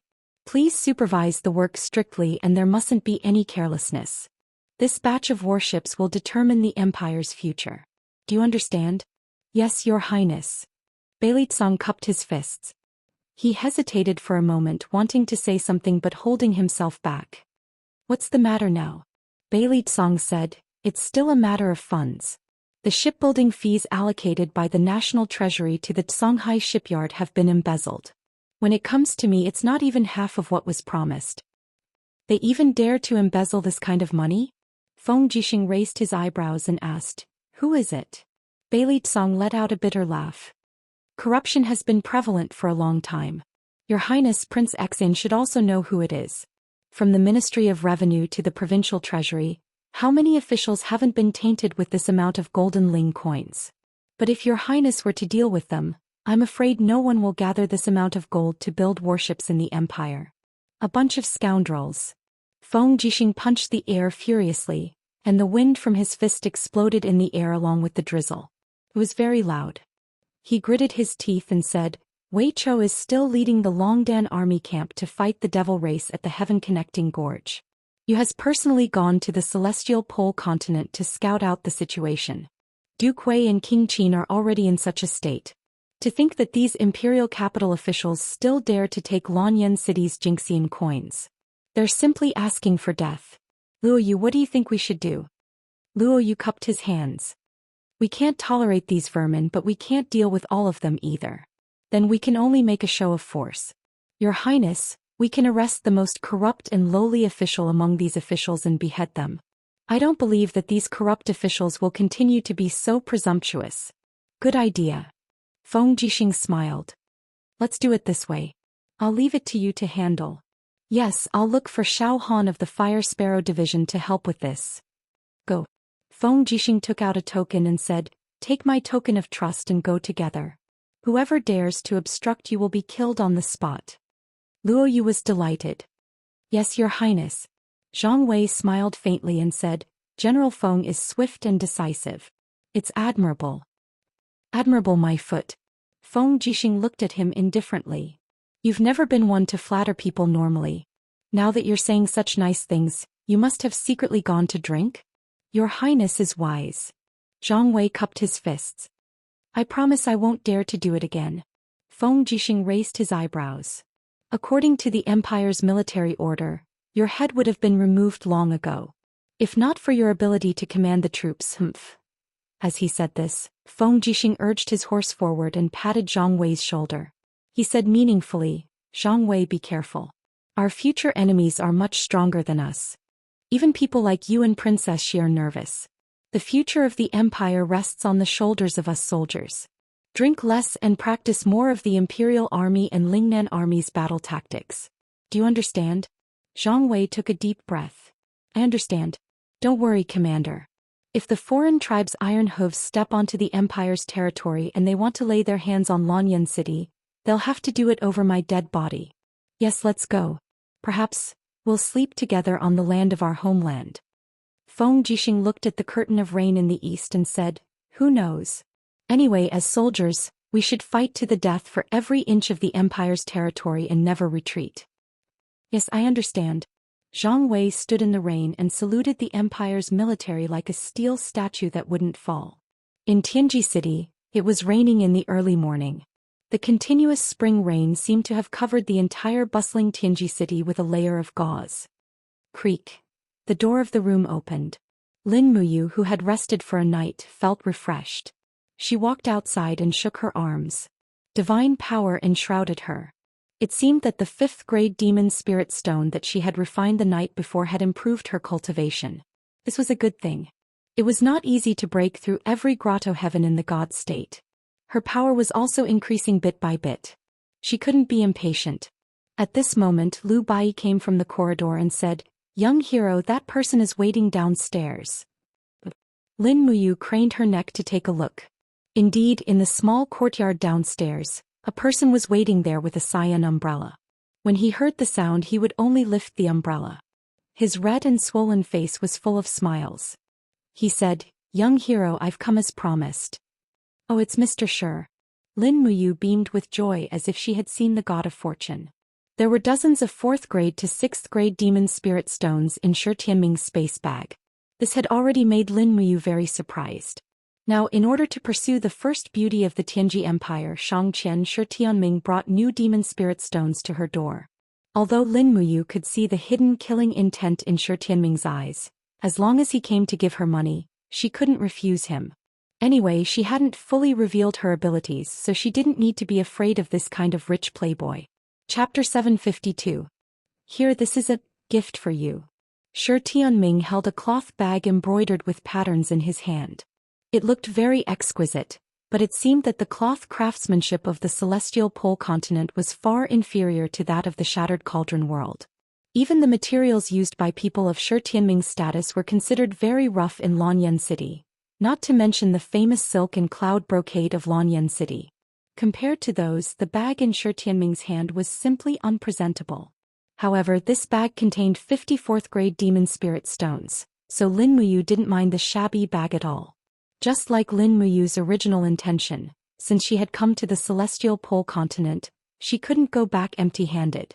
At least she had to bring a batch of demon spirit stones back to the Empire to improve the cultivation of Tang Xiaoxi, Chu Yao, Ouyang Yan, Feng Jixing, Wei Chou and the others. In this way they might have the power to fight in the future. Lin Muyu took the bag and cleared it. She had a look of praise on her face. Mr. Shi, you are a man of your word and you are resolute in your actions. You are indeed a disciple of a prominent family in Tianji City. I admire you. Shi Tianming was so proud of himself in front of his subordinates that he almost burst out laughing. Lin Muyu looked at the at least 30 guards behind him and said, "Are you sure you want to take so many people with you on your trip? I'm afraid Miss Xianxia will be unhappy with such a big show." Shi Tianming was stunned. Then, those people? Just you alone will do. Lin Muyu guided him patiently. If you want to win the heart of an excellent woman, you have to remember one thing. For her you have to do things that others can't do. As the son of the Minister of War, young Master Shi is willing to take risks alone for Miss Xianxia, travel to a barren land and disregard life and death. You see, even I feel touched when I hear such words, let alone Miss Xianxia. Shi Tianming bit his lips and pondered for a moment before he said, "All right then, I'll go alone." Ah, that's right. A golden light flashed in Lin Muyu's eyes. He had already seen through Shi Tianming's killing intent.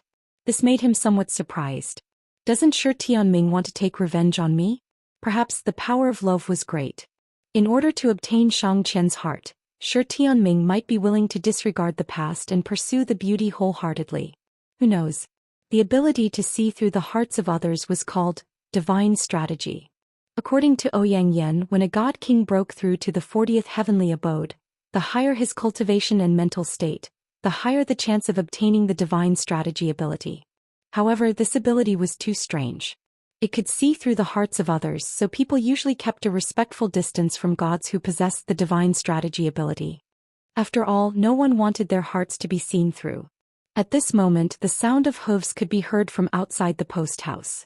Not long after, the door opened and a group of people riding on fine horses entered the courtyard. Among them, 2 were dressed in young women's attire and held umbrellas. The other 3 were only draped in straw raincoats and didn't hold umbrellas. However, one of them had already released his gang qi to resist the invasion of the rain. It was obvious that his cultivation was extraordinary. "Young hero, are you ready?" Si Kongyao put down her umbrella. Her rosy cheeks looked very cute. "Yes, we are ready." Lin Muyu was pleased, but her gaze also landed on the 3 accompanying men. One of them was Qin Hang, the head guard of Shang clan. She knew him, but she had never seen the other 2 young men in their 20s. She asked in shock, "These 2 young masters are?" "Oh, I forgot to introduce you." Si Kongyao giggled and pointed to the first young man on her right. "This is young Master Zhuang Xiaoyu, the son of Great Minister Zhou Xian. He and I have known each other since young. He is a good playmate. Moreover, Xiaoyu's cultivation is very high.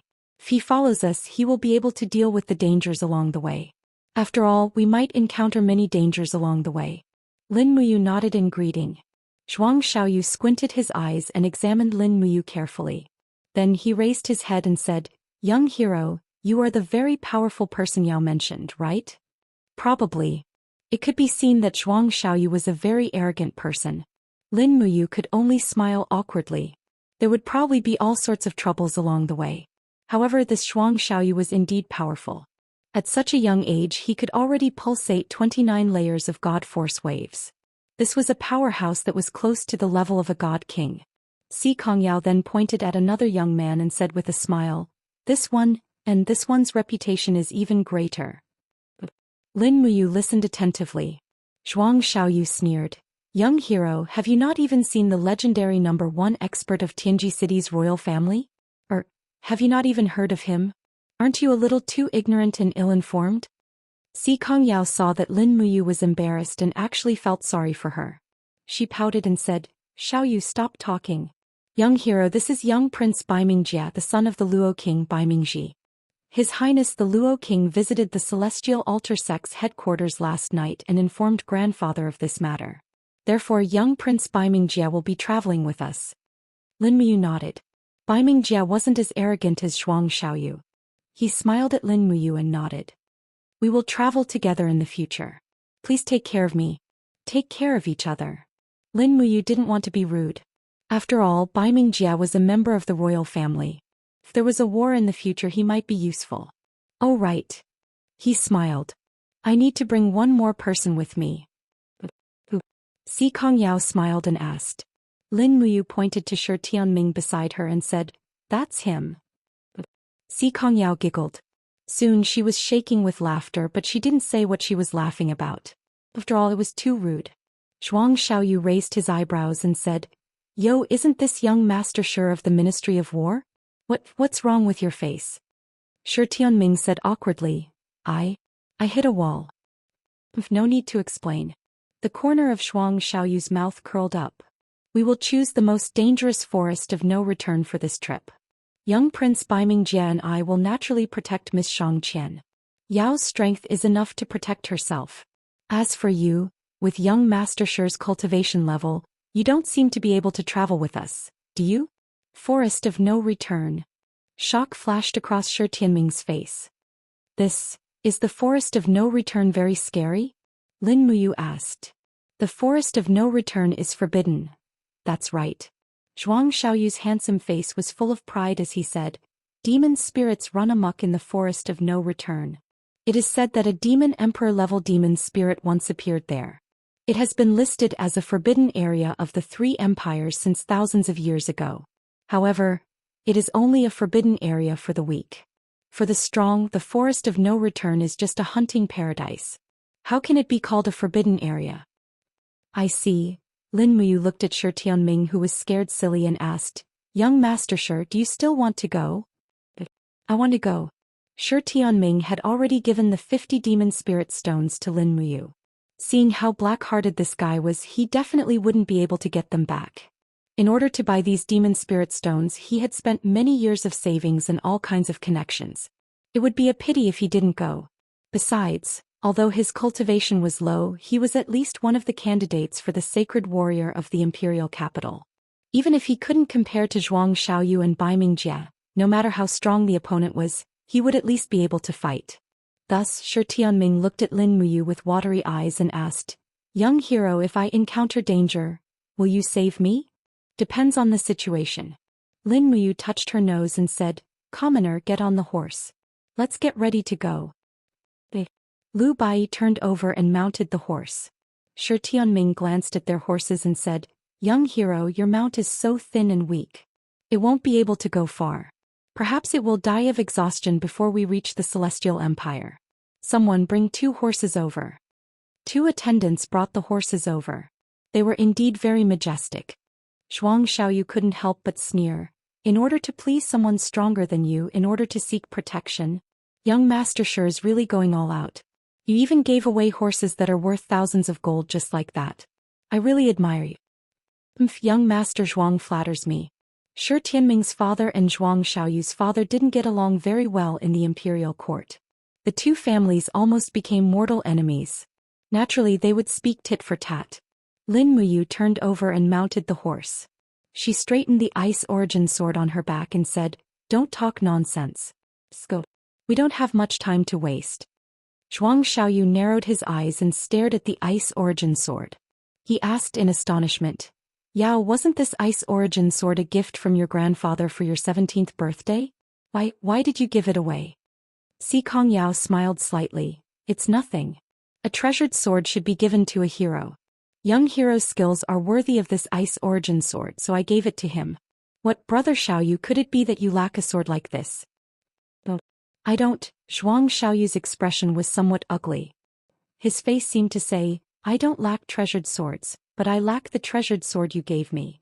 It was obvious that this brat must have had a crush on Si Kongyao since he was young. He just couldn't say it out loud. Lin Muyu carried the ice origin sword that Si Kongyao gave her. When she saw Zhuang Xiaoyu's face filled with jealousy and hatred, she actually felt very happy in her heart. Moreover, with Zhuang Xiaoyu's breadth of mind and strength, she was afraid that she would inevitably have a battle with him. Lin Muyu inexplicably looked forward to this battle. Zhuang Xiaoyu had stepped into the peak of the first level of the God state at such a young age. He could break through and step into the Divine King realm at any time. Moreover, he was proud and arrogant. To have a battle with such an opponent was simply a great joy in life. The horse's hooves stepped on the mud. The group embarked on a new journey. Along the way, Xianxia was actually indescribably calm. Si Kongyao said 10,000 words, but Xianxia only said about 10. The mind of the number one beauty of Tianji City was like the deep sea, it was impossible to see through. Chapter 753. After leaving Tianji City, they walked eastward for 3 days and finally arrived outside a lush forest. On the edge of the forest, there was a huge stone tablet engraved with the words, "Forest of No Return Forbidden Area." Along the way there were many soldiers of the Tianji Empire guarding it. However, it was obvious that most of them were reserve soldiers. Many of them were not even fully equipped with military uniforms. Zhuang Xiaoyu rode his horse at the front, looking for a path to enter the Forest of No Return. Although it was a forbidden area, there were still some bold hunters who went in to hunt occasionally. For them, there was no place that was forbidden for them to survive and raise their families. Therefore, there must be a path in the forest that was opened up by the hunters. The 8 of them were riding horses, so it was obvious that there must be a path to walk in the mountains. The spring rain had just ended and the forest was green. Among the green there were white flowers in full bloom, which was very pleasing to the eye. Xianxia and Xianxia also smiled. After all, they were women. Seeing such a beautiful scenery would naturally open their hearts and make them feel happy. In the distance, more than a dozen soldiers holding spears were walking on the muddy and withered leaves. Their faces were green and yellow, and it was obvious that they lacked nutrition. The Forest of No Return was located in a remote area, so these soldiers must not have had any good food. Zhuang Xiaoyu, Baiming-jie, Si Kongyao, Shang-qian and the others were dressed in rich and noble clothes, so the group of soldiers did not dare to act rashly. The leading veteran raised his spear with trembling hands and said respectfully, "Young masters, young mistresses, this is the Forest of No Return. It is listed as one of the forbidden areas by the Empire. No one is allowed to enter. Please don't make things difficult for us soldiers. Please take a detour." Zhuang Xiaoyu pointed to the depths of the forest and asked, "Sergeant, what's in the forest?" "In the forest."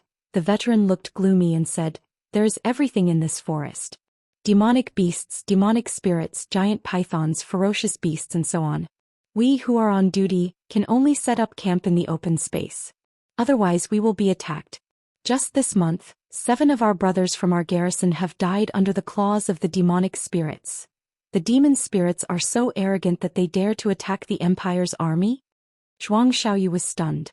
The old soldier replied, "You may not know this, but every 1,000 soldiers in the army stationed in the Forest of No Return will have one paladin.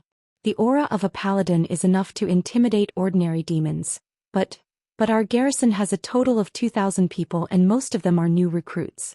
That's why the higher-ups didn't arrange for a paladin for us. The demons in the Forest of No Return are sentient, and they know that I'm easy to bully, so they keep attacking me. I really don't know when the Empire will send the warriors of the Heaven's Dawn Dragon Riders to destroy these arrogant spiritual beasts. They will come." Zhuang Xiaoyu comforted the veteran and asked, "Is there a way into the mountain here? Young master wants to enter the mountain?" The old soldier was startled. "Let me give you a word of advice. It's best not to enter the mountains. Nowadays, unless you're a dragon knight, you won't be able to return from the Forest of No Return. It's been so many years and there are too many demons in the Forest of No Return who are about to ascend. They're very fierce. We're here to enter the mountain. Don't stop us," Zhuang Xiaoyu said lightly. The old soldier frowned, and the new soldiers behind him immediately raised their weapons and surrounded Zhuang Xiaoyu, Lin Muyu and Si Kongyao. "No one is allowed to enter the Forest of No Return. This is the Empire's law. Do you want to defy the Empire's law?" Zhuang Xiaoyu smiled faintly and fished out a golden token from his bosom. "What if I have this?" Everyone looked at it. The new soldiers didn't recognize it at all, but the old soldier narrowed his eyes and looked at the words on the token. He couldn't help but tremble. He threw away his spear and knelt in the mud. "Your subordinate greets my lord. Young master." Young master must be the young master of the great minister Zhuang Xiaoyu? "It's good that you recognize Situ Jinling. Can we enter the mountain now?" Zhuang Xiaoyu asked proudly. The old soldier frowned and nodded. "Young master, if you want to enter the mountain, then let's go. It's said that young master Zhuang Xiaoyu is the strongest among the younger generation in the imperial capital. I think the demon spirits in the mountain can't do anything to you. However, I still advise you to be careful. The Lord of the Forest of No Return is a demon emperor. Once you attract the attention of the demon emperor, I'm afraid it won't be easy for you to escape."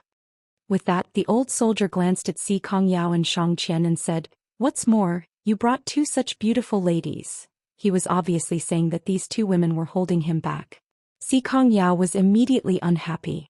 She opened her palm and her ice-profound force whistled through the air, sweeping up all the fallen leaves in the surroundings. With a bang sound, it smashed into a large tree at the side. This nearly 20-meter-tall tree was actually cut in half at the middle and came crashing down. "Why, can't I enter the forest of no return?" Si Kongyao asked with a smile.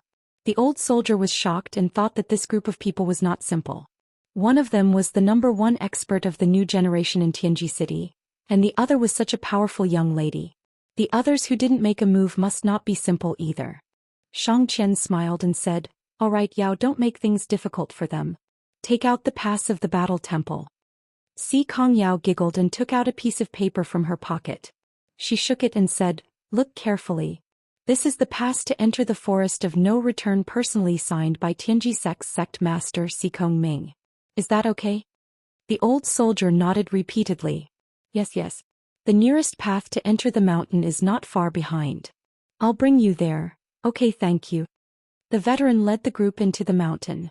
The road at the foot of the mountain was covered in mud. After being soaked in the spring rain for a few days, it had turned into a puddle of mud. Most of the garrison regiment soldiers were wearing tattered straw sandals. Many of their soles were even worn out and dripping with blood. Lin Muyu urged her horse to walk side by side with the old soldier. She asked softly, "Sergeant Commander, logically speaking, the Empire's military strength is so strong. The important task of guarding the forest of no return shouldn't be carried out by the new recruits. Why is that?" The old soldier sighed. "Young master, you may not know this, but a month ago the entire Tianji Empire issued an edict. All the major armies began to train and prepare for war. God knows what is going to happen. Everywhere is crazily capturing people to become new recruits. The elite troops of the 4 major armies have been sent to garrison somewhere. Looks like a war is going to happen, and it is going to be an unprecedented war." "Oh," Lin Muyu nodded. "Are they going to fight the Celestial Empire or the Blackstone Empire? That is His Majesty the Sacred Emperor's business. How can we soldiers know? We will fight whoever His Majesty wants us to fight." Zhuang Xiaoyu smiled slightly. "Young hero, why are you asking about these military matters? Logically speaking, as a ranger, shouldn't you be asking about the Tianji sect and the Dragon Riders?" Zhuang Xiaoyu was actually so vigilant. Lin Muyu smiled faintly. "I'm just curious. If these new recruits fight against the demon spirits, they are simply going to die. It is too unbelievable." "That's true." Zhuang Xiaoyu looked up at the sky and said, "But His Majesty and the Marshal must have a reason for their decision. People like us should not speculate about it." Lin Muyu continued to remain silent. Not long after, they entered the forest of no return. Just like what the outside world said, the forest of no return was abnormally dangerous. Lin Muyu closed her eyes and let the war horse follow Si Kongyao's horse. Her hand held the reins, but her spirit pulse technique was already fully activated. She quickly detected some of the stronger auras nearby. Less than 3 miles away there was a stronger aura. It was at least a demon lord level demon spirit. It seems that this night will not be peaceful. Zhuang Xiaoyu glanced at Bai Mingjie, smiled and said, "Young prince, half a year ago at the chrysanthemum viewing banquet, we did not have a clear winner. How about, we compete again this time?" Bai Mingjie faintly smiled. "Xiaoyu, how do you want to compete?" Zhuang Xiaoyu took out an exquisite bag from his waist, shook it and said, "This is the bag I used to store demon spirit stones.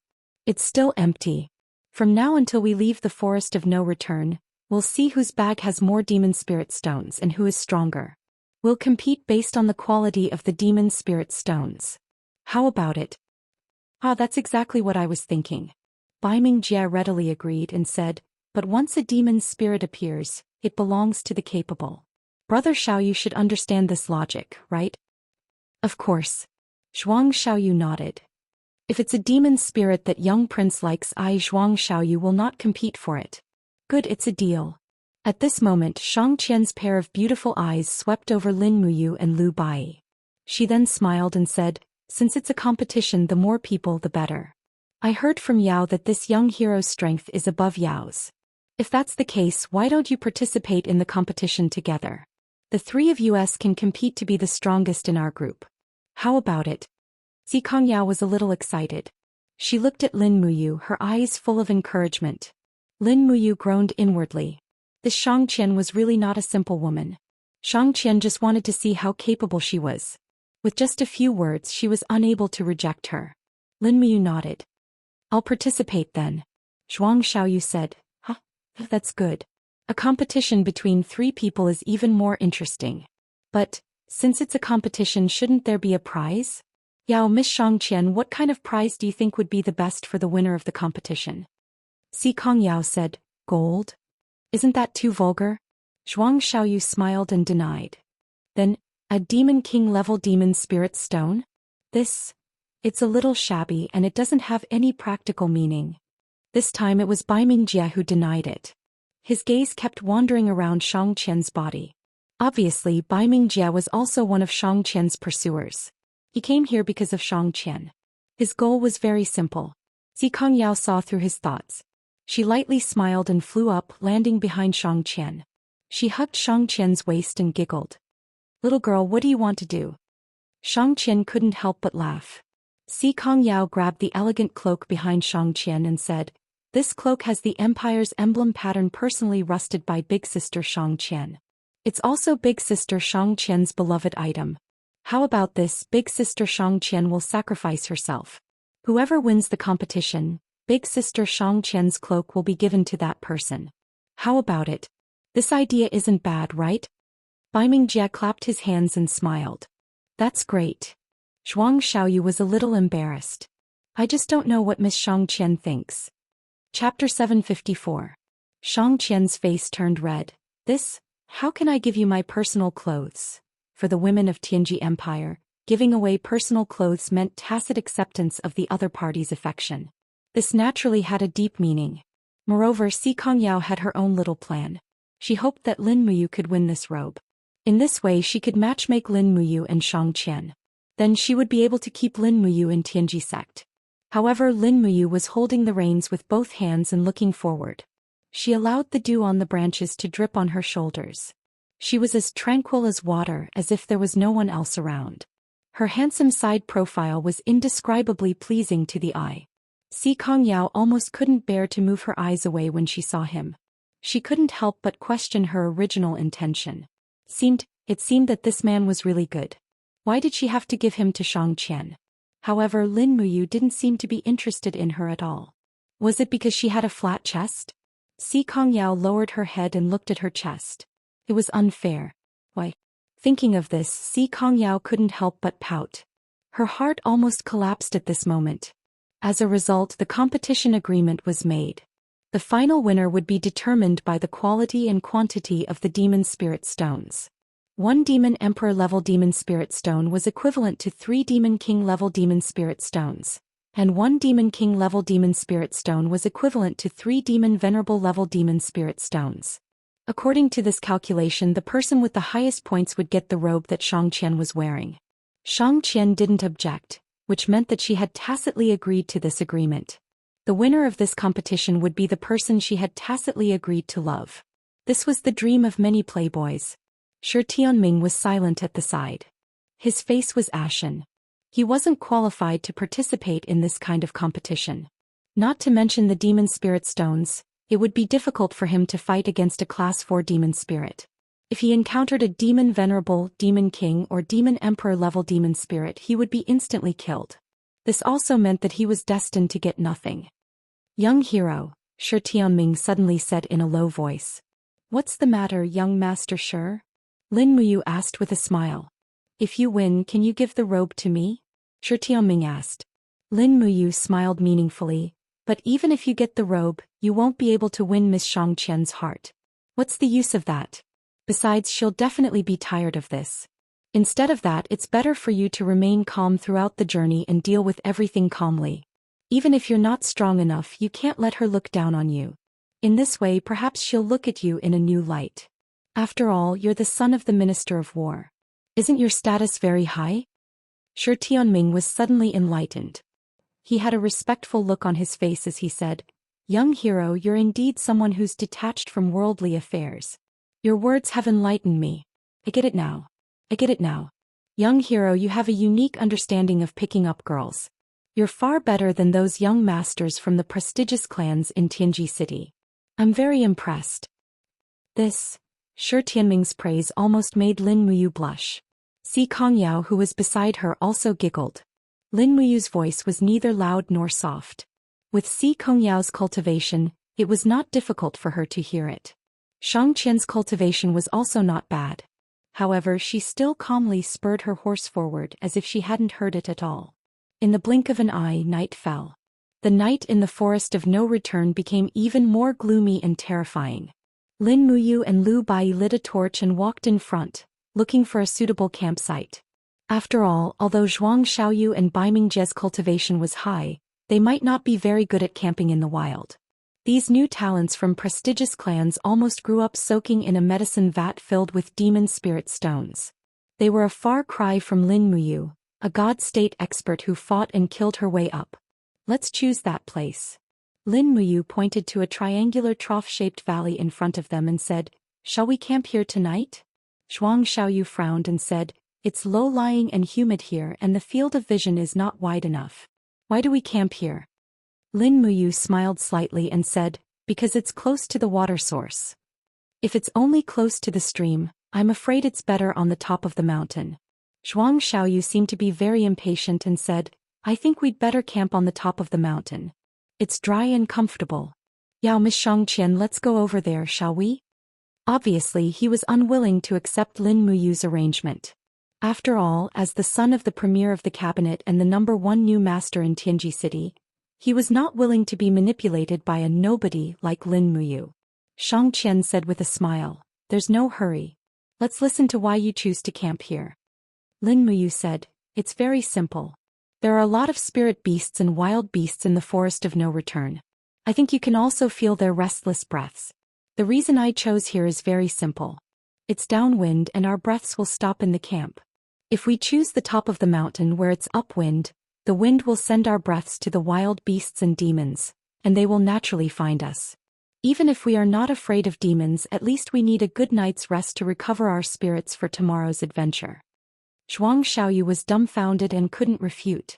Xianxian couldn't help looking at Lin Muyu again and said with a smile, "Young hero, you're really knowledgeable. Let's choose to camp here." Si Kongyao came to Lin Muyu with a smile, helped him lead the warhorse and whispered in his ear, "I didn't expect you to be so powerful." Powerful? Lin Muyu was silent. Those who have been in the wilderness for a long time or experienced hunters will understand this principle. Si Kongyao stuck out her tongue and said with a smile, "But some people who think they are extraordinary just don't understand this principle. They still think they're very powerful, he. She was talking about Zhuang Xiaoyu. Although they grew up together, it seemed that Si Kongyao didn't approve of Zhuang Xiaoyu's arrogant attitude. Lin Muyu didn't say much and just went around to pick some dry firewood. Lu Bai started a fire and started cooking. Zhuang Xiaoyu, Bai Mingjie, Xianxian, and the others were all children of famous families and didn't have much hands-on ability. Cooking could only be done by Lin Muyu and Lu Bai. Unknowingly, they had become the team's spirit fire division. However, it was all worth it. By interacting with these people, Lin Muyu could learn a lot of things that were hard to understand. At night, the 8 of them ate nearly 2 deer legs, venison soup, and the bread that they brought with them. It could be considered a very good meal. After eating, they set up a tent. Everyone was incompatible. Si Kongyao and Xianxian stayed in the same tent. Qin Hang and Zhuang Xiaoyu stayed outside, and Lin Muyu, Lu Bai, and Shi Tianming's tent were the outermost. Hiding in the tent, Lin Muyu circulated her qi for 1 cycle. She felt that the spiritual energy in her qi from refining the demon spirit stones a few days ago had completely transformed into her own energy. The assimilation period was over, so she took out another rank 5 demon spirit stone and started to refine it. In a short 2 hours she had completely absorbed it and her qi felt full. Hua! Opening the tent, Lin Muyu floated up and landed on an old pine tree that protruded from the rock wall not far away. Her whole body was lying on top of the tree like an old man. Her aura was restrained as if she had fused with the pine tree. The natural spiritual energy in the surroundings also gathered, helping her to assimilate the spiritual energy that had not yet been completely transformed and absorbed from the demon spirit stones. Using the fourth stage of the cultivating spirit art, 1000 tempering 100 refinement, Lin Muyu looked calm, but her qi was endlessly churning. The external spiritual energy was constantly being refined and absorbed into her own supreme divine power. Only by cultivating like this could she continuously strengthen her own strength. After an unknown amount of time, suddenly an aura appeared on the side. She didn't need to think to know who it was. Xianxia was sitting on the tree trunk above Lin Muyu's head. The distance between the two was less than 10 centimeters. A faint fragrance of a young girl drilled into her nose. Lin Muyu couldn't help but faintly smile. "Eldest miss, why did you come out?" "I'm bored, can't sleep." Xianxia swung her pair of slender and perfectly round snow-white legs and said, "Are you cultivating?" "Yes." "That." Xianxia wanted to say something but stopped. After a long time she smiled and asked, "I don't know what your name is. I can't keep calling you young hero, right? One day you will know who I am. Eldest miss, please forgive me for keeping it a secret for now." "So mysterious." Xianxia pouted her small mouth and said, "Then I'll still call you young hero. Tell me, how about it? What do you want to say? Tell me what you think of elder sister Xianxian." "Elder sister Xianxian is indeed as beautiful as a fairy, isn't she?" "Hee, the title of the #1 beauty in the Tianji Empire is not for nothing. What do you think? Do you like her? If you like her, I can put in a good word for you." "There's no need." Lin Muyu rested her head on her arms and looked at the bright stars in the sky. After the rain, the sky was like a clear stream and countless stars and gems hung upside down in the sky, making people yearn for it. He said faintly, "If we're not on the same path, why should we ask to go together? If we're not on the same path, why should we ask to go together?" Xianxia repeated his words and actually felt a little happy in her heart.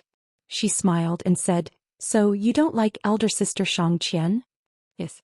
This time Lin Muyu directly admitted it. That's fine. I won't force it."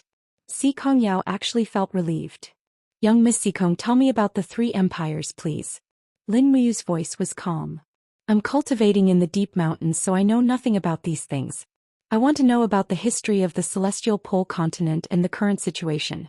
"About this, you've asked the right person." Xianxia smiled proudly. "Grandpa is the sect leader of the Tianji sect, and he is often summoned by His Majesty. I've also followed him to the palace many times, so I'm quite familiar with the 3 empires." "Yes, tell me." "About this, it's a long story." Xianxia kept her in suspense and said with a smile, "Unless you tell me what your surname is, otherwise I won't tell you. Is this a deal?" "Yes, sort of." "All right then." Lin Muyu couldn't help but smile and said, "My surname is Lin." "Lin." Xianxia muttered, "What a rare surname." Chapter 755. Who said it's rare? There are many people with the surname Lin in my hometown. For example, Lin Yueru, Lin Fan, Lin Wan, are so many. Lin Muyu argued but suddenly felt that it was unnecessary. It was impossible for Xianxia to know these people. "Right, so be it. Why are you so serious?" Xianxia giggled. "Do you still want to listen to the relationship between the 3 empires? Listen, tell me." "Okay." She sat up straight and pulled the front of her clothes to prevent her 34C from catching a cold. Then she said, "The 3 empires have each existed for more than 20,000 years. During these 20,000 years, there have been endless disputes and wars. Every 1,000 years, there will be a large-scale war between the gods. This is the era when the 3 empires are fully developed. I heard from the older generation that there used to be nearly 100 Saint Martial gods when the continent was at its most prosperous." "Nearly 100 Saint Martial gods? Nearly 100 God Emperor level experts?" "Yes." Xianxia tucked the hair in front of her chest and continued, "I heard from the old people that the celestial pole continent is a land that is protected by the god realm. Many people on the continent are practitioners who descended from the god realm. The emperor of the Tianji Empire used to be from the god realm, but for some reason, Lin came to the mortal world to cultivate and succeeded as the emperor of the Tianji Empire. According to the ancient records, a main god from the western god realm once came to the celestial pole continent. Her name was Xian and she was a top god at the level of a seraph. However, these are all legends and no one knows whether this is the case or not. Ever since I can remember, I don't think I've seen a god from the god realm who descended from the god realm." "Xian, a seraph?" Lin Muyu frowned. The situation was getting more and more complicated. The celestial pole continent was indeed not simple. No wonder even the 7 luminaries Demon Emperor and Xiao were helpless and couldn't help her. Si Kongyao swayed her long legs and continued, the 3 empires have been fighting with each other until now. Now the 3 empires are showing signs of rising again. All the forces are accumulating power and preparing to go.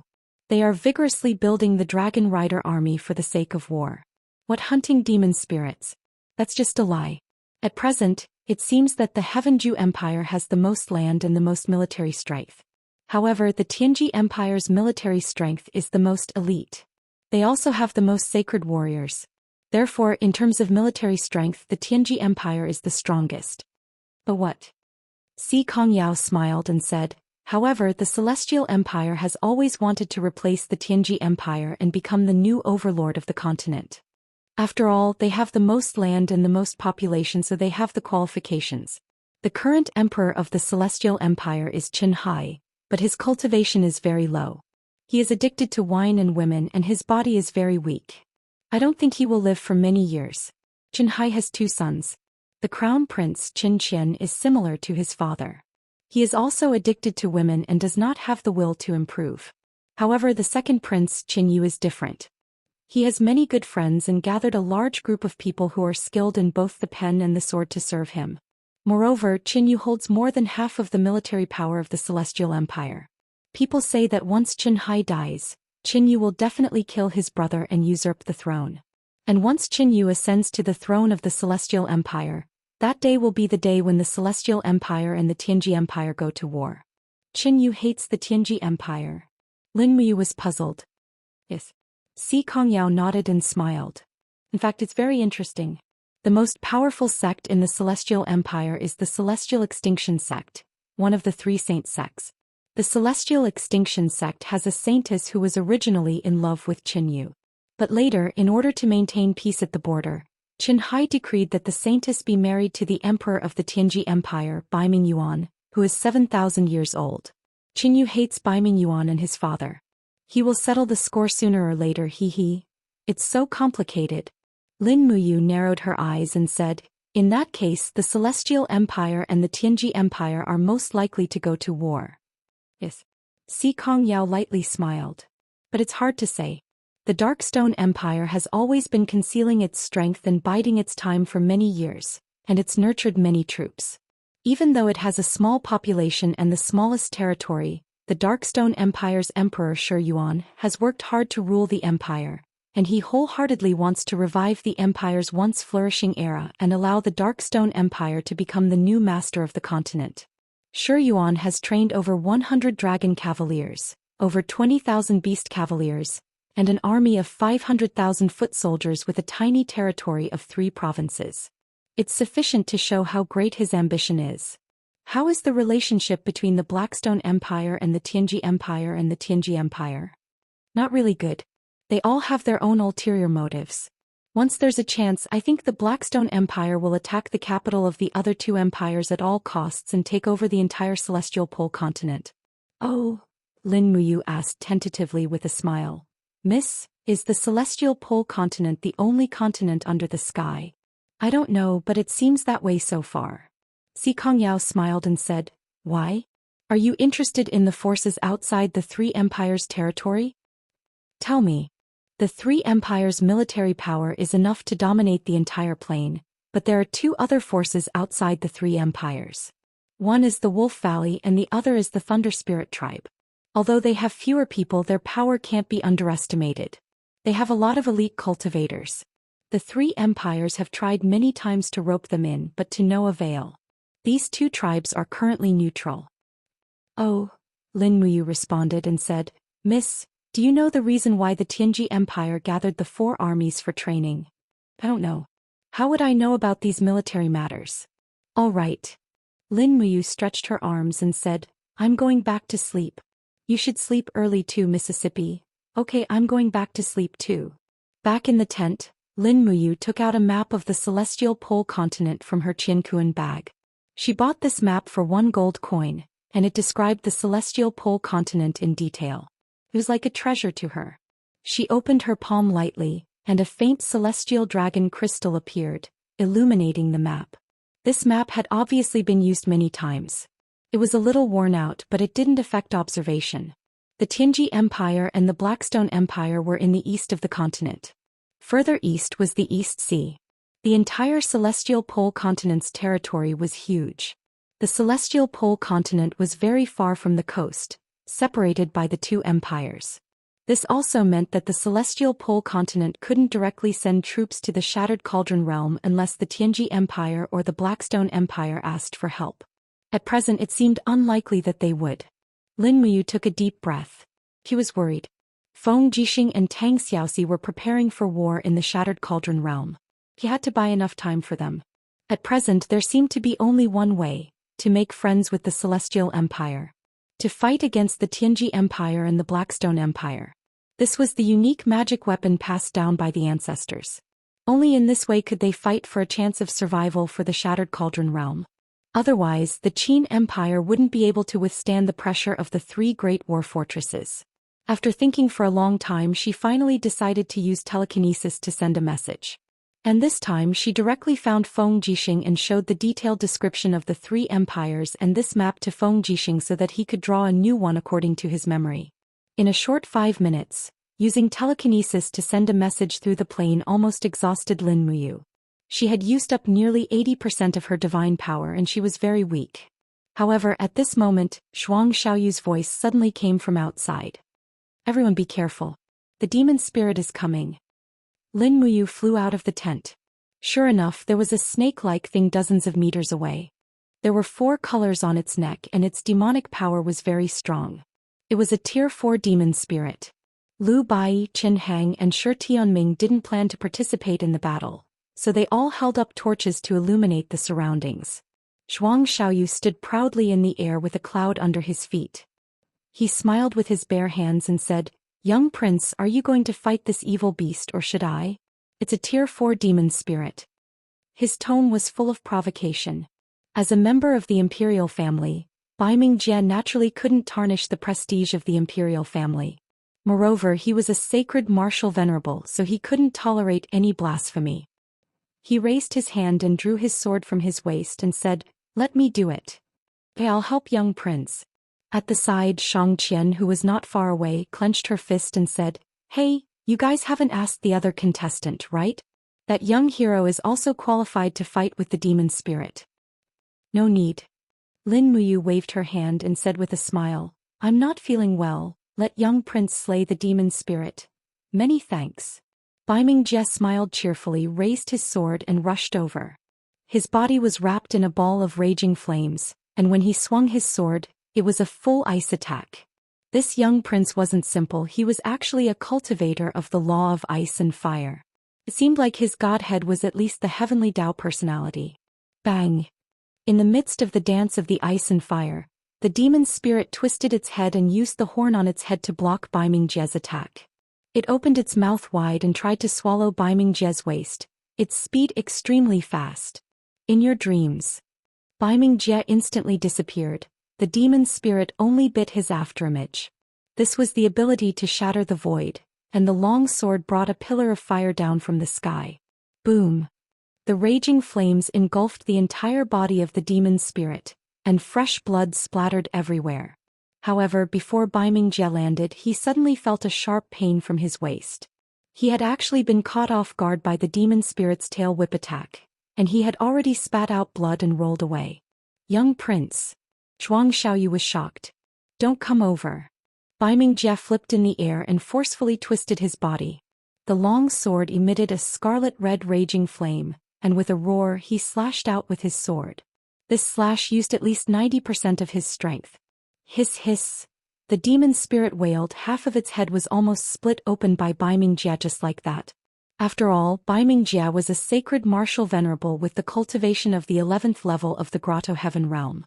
It was more than enough for him to kill a 4th-class demon spirit, but he was actually injured and this was somewhat embarrassing. After digging out the demon spirit stone and throwing it into the cloth bag, Baiming Jie panted heavily and said, "This beast, I was careless and actually got injured." "Are you alright, young prince? Let me bandage your wound," Xianxia said gently. "Thank you, Miss Xianxia." Bai Mingjie's voice was gentle. Lin Muyu was silent. Fortunately, she didn't have to make a move just now. In fact, she had used up most of her divine power to transmit the message through telekinesis. Fighting this fourth-class demon spirit was still quite strenuous, and it would be best if she could avoid it. Chapter 756. Xianxia skillfully bandaged Bai Mingjie's wounds in an instant. Bai Mingjie's face was slightly pale and his breathing was chaotic. His injuries were clearly not as light as he imagined. "Are you all right, little prince?" Zhuang Xiaoyu asked. "I'm fine, it's just a mere rank 4 demon spirit." Bai Mingjie shook his head. "I was careless. If you encounter any more demon spirits in the next 2 days, leave them to me. Little prince can heal himself." "Okay." Qin Hang, the head guard of the Shang clan, stood there with his arms crossed. His gaze was calm as if he was disdainful of the Dark North clan's young generation. Just as Bai Mingjie had said, a mere 4th-tier demon spirit strength was only equivalent to the divine heaven realm. The reason why Bai Mingjie was injured was because he was not skilled enough and lacked battle experience. That was why he was injured in such a situation. Lin Muyu, on the other hand, did not say a word. She looked at the color of the sky and silently picked up some firewood, almost lighting up the campfire outside the campsite. "Young, here you sleep." Si Kongyao happily said, "I'm used to staying up late, I'll keep watch today." "Oh, I'll do it." Lin Muyu shook her head, "I'm used to it. You guys sleep. You sleep too." Lu Bai naturally could not see that Lin Muyu's divine power was empty. Si Kongyao, Shang Qian, Zhuang Xiaoyu and the rest also could not see it due to the Spirit Pulse Art's concealment ability, so they all returned to their tents to rest. The night sky was filled with stars and strands of mist fell to form dew, nourishing the earth. Lin Muyu floated back to the trunk of the pine tree. She hugged the ice origin sword in her arms and closed her eyes. She could cultivate on her own while keeping watch.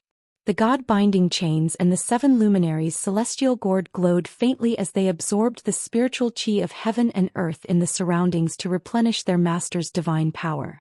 Furthermore, if Lin Muyu used the spirit pulse technique, she would be able to sense danger even though she was in a light sleep. Fortunately, aside from this 4th-grade demon spirit, there wasn't anyone else disturbing them that night. However, after dawn broke, Shang Qian and Si Kongyao had already woken up. They woke Lu Bai up and began to cook breakfast. The breakfast was very simple. The cooked meat that was not eaten last night was put into the soup and reheated. Then each of them was given 2 pieces of bread from Tianji City. After eating, they set off. After all, the journey was long. If they were delayed, it would take them 1 or 2 years to return to Tianji Empire. The morning sun shone on the forest, reflecting a dazzling radiance. Si Kongyao squinted her beautiful eyes as she followed behind Lin Muyu. Everyone was leading their war horses. The mountainous terrain was difficult to traverse, and it was impossible to continue riding. War horses were only useful on flat ground. "Oh no, there's no road ahead." Shi Tianming, who was walking at the front, suddenly complained, "I knew it. There are thorns in front of us. What should we do?" "It's just a bramble forest, what's there to be afraid of?" Bai Mingjie raised his eyebrows and said, "Just burn it." "Burn it?" Shi Tianming was dumbfounded. "Yes, burn it." Bai Mingjie floated forward. Although he was injured, it didn't affect his divine power. His palm was enshrouded in a very pure power of the law of fire. He suddenly raised his palm and suddenly, it was as if there was a rain of fire in the sky. The bramble forest hundreds of meters in front of them were all burning in the raging flames. It was like a natural disaster. Lin Muyu frowned and said, "The wind is blowing towards the east, so the flames will definitely spread to the east. The east is a very dense forest. I'm afraid it will cause a mountain fire." "It's fine." Zhuang Xiaoyu laughed and took out a fan from his waist. It was a purple gold fan. It was flowing with light and had an extraordinary aura. It was obvious that it was much more valuable than Lu Bai's Heaven's Secrets fan. Zhuang Xiaoyu gently waved the fan, and the power of the law of wind enshrouded it. He smiled and said, "In this situation we just need to change the direction of the wind." As he spoke, he shook the fan violently. Immediately, a whistling wind arose. Moreover, it was a gale that blew from all directions. It gathered all the flames in the bramble forest until the flames were extinguished. In this way it would indeed not cause any more mountain fires. Wow, such a strong control of the law of wind. Xianxia beamed with joy and sincerely praised. Zhuang Xiaoyu was naturally very pleased with himself. For him, the cultivators of the younger generation were all mediocre. There were not many who could reach his level of cultivation. And to be able to show off in front of the two goddesses he admired, this was naturally something that Zhuang Xiaoyu yearned for. Lu Bai and Shi Tianming also opened their mouths wide, marveling at Zhuang Xiaoyu and Bai Mingjia's ability to control their power. Only Lin Muyu lowered her head and didn't say anything. She held the reins and said, "Let's go. The fire has stopped so we can go. The road ahead is slightly flat so we should be able to get on the horse." Si Kongyao nodded but looked curiously at Lin Muyu. She smiled and asked in a small voice, "Young hero, what do you think of Brother Xiaoyu and the little prince's cultivation? They are people who can call the wind and summon the rain." "Not bad," Lin Muyu said in a low voice. "What do you mean by not bad?" Si Kongyao was astonished. Lin Muyu smiled and tried to lower her voice as much as possible. She said, "It's very simple. This forest is the Tianji Empire's forbidden area. It's the legendary forest of no return. It's said that there's a powerful demon spirit of the demon the arch level hibernating here. We should try our best to keep a low profile while we travel. It might not be a good thing to call the wind and summon the rain like this. Who can resist the demon the arch? What's more, we should be cautious when we are in danger and preserve our strength to deal with the danger that might come at any time." Si Kongyao seemed to be very satisfied with this answer. She nodded and said with a smile, "Yes, I totally agree. You are indeed different from the two of them." "How so?" Lin Muyu's interest was piqued. Si Kongyao hesitated for a moment and couldn't say anything. She pouted and said, "Anyway, we are different. Let's not talk about it anymore. They are already far away. Let's catch up." "Yes." The mountain breeze was warm, the morning light was clear, and the air in the mountains was very fresh. Zhuang Xiaoyu, who was riding in front, couldn't help but laugh. "It's been a long time since I came out for a walk. This scenery really makes one sigh with emotion. When I was young, I wandered around here and listened to my master's teachings to be careful. Now that I'm back, I realize that the monsters here are nothing more than this. That demon the arch is just a legend that no one has seen before." Bai Mingjie nodded and smiled. "Yes." Zhuang Xiaoyu opened his folding fan with a whoosh. He waved it elegantly and said, "Young Duke, I heard that young Duke is talented in poetry and is known as the #1 among the new talents of the Dark North royal family. Why don't you recite a poem for such a beautiful scenery?" Bai Mingjie laughed lightly. "In terms of literary talent and martial arts, Brother Xiaoyu is not inferior. I don't dare to take the lead. Brother Xiaoyu, why don't you recite a poem first? I will naturally follow." "Since that's the case, I will show my incompetence. This poem is titled With the Wind." Zhuang Xiaoyu took a deep breath and lifted his head to look at the mountains and rivers in the distance. He casually wrote a 5-word poem. "The cool breeze echoes, the steed passes the hill. Laughing about entering the realm of immortals, the clouds of the 9 heavens flying. Good." Xianxia clapped and laughed. "Young Master Zhuang is really talented." Zhuang Xiaoyu was very proud and laughed. "Young Duke, it's your turn." Bai Mingjie pondered for a moment and said, "The mountain gate appears on the peak of the clouds. The mist in the forest is cold and desolate. There is no place to seek immortals, only herb gatherers." "Good." Zhuang Xiaoyu clapped and laughed. "There is no place to seek immortals." Si Kongyao and Xianxia also laughed and cheered. At this moment, Zhuang Xiaoyu's gaze fell on Lin Muyu, who was silently hurrying along. He said, "Since it's a 3-person competition, would young hero like to compose a poem to liven things up?" "I'm not talented in literature, so there's no need, right?" Lin Muyu said. "Young hero, you don't have to be so modest. Judging from your words and actions, you must be an elegant person. Besides, your eldest Miss Si Kongyao's honored guest. The celestial pole continent has always advocated excellence in both literature and martial arts. How could young hero not know how to compose a poem? If you don't even know a poem, how could you be the honored guest of the celestial pole sect?" Zhuang Xiaoyu was aggressive. Bai Mingjie also laughed dryly.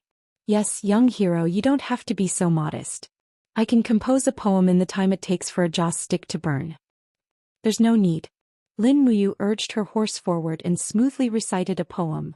"Under the pine tree I asked the boy, saying that the teacher went to gather herbs. But in this mountain the clouds are so deep that no one knows where. Everyone was shocked. After a while Jie clapped and said, good poem, good mood.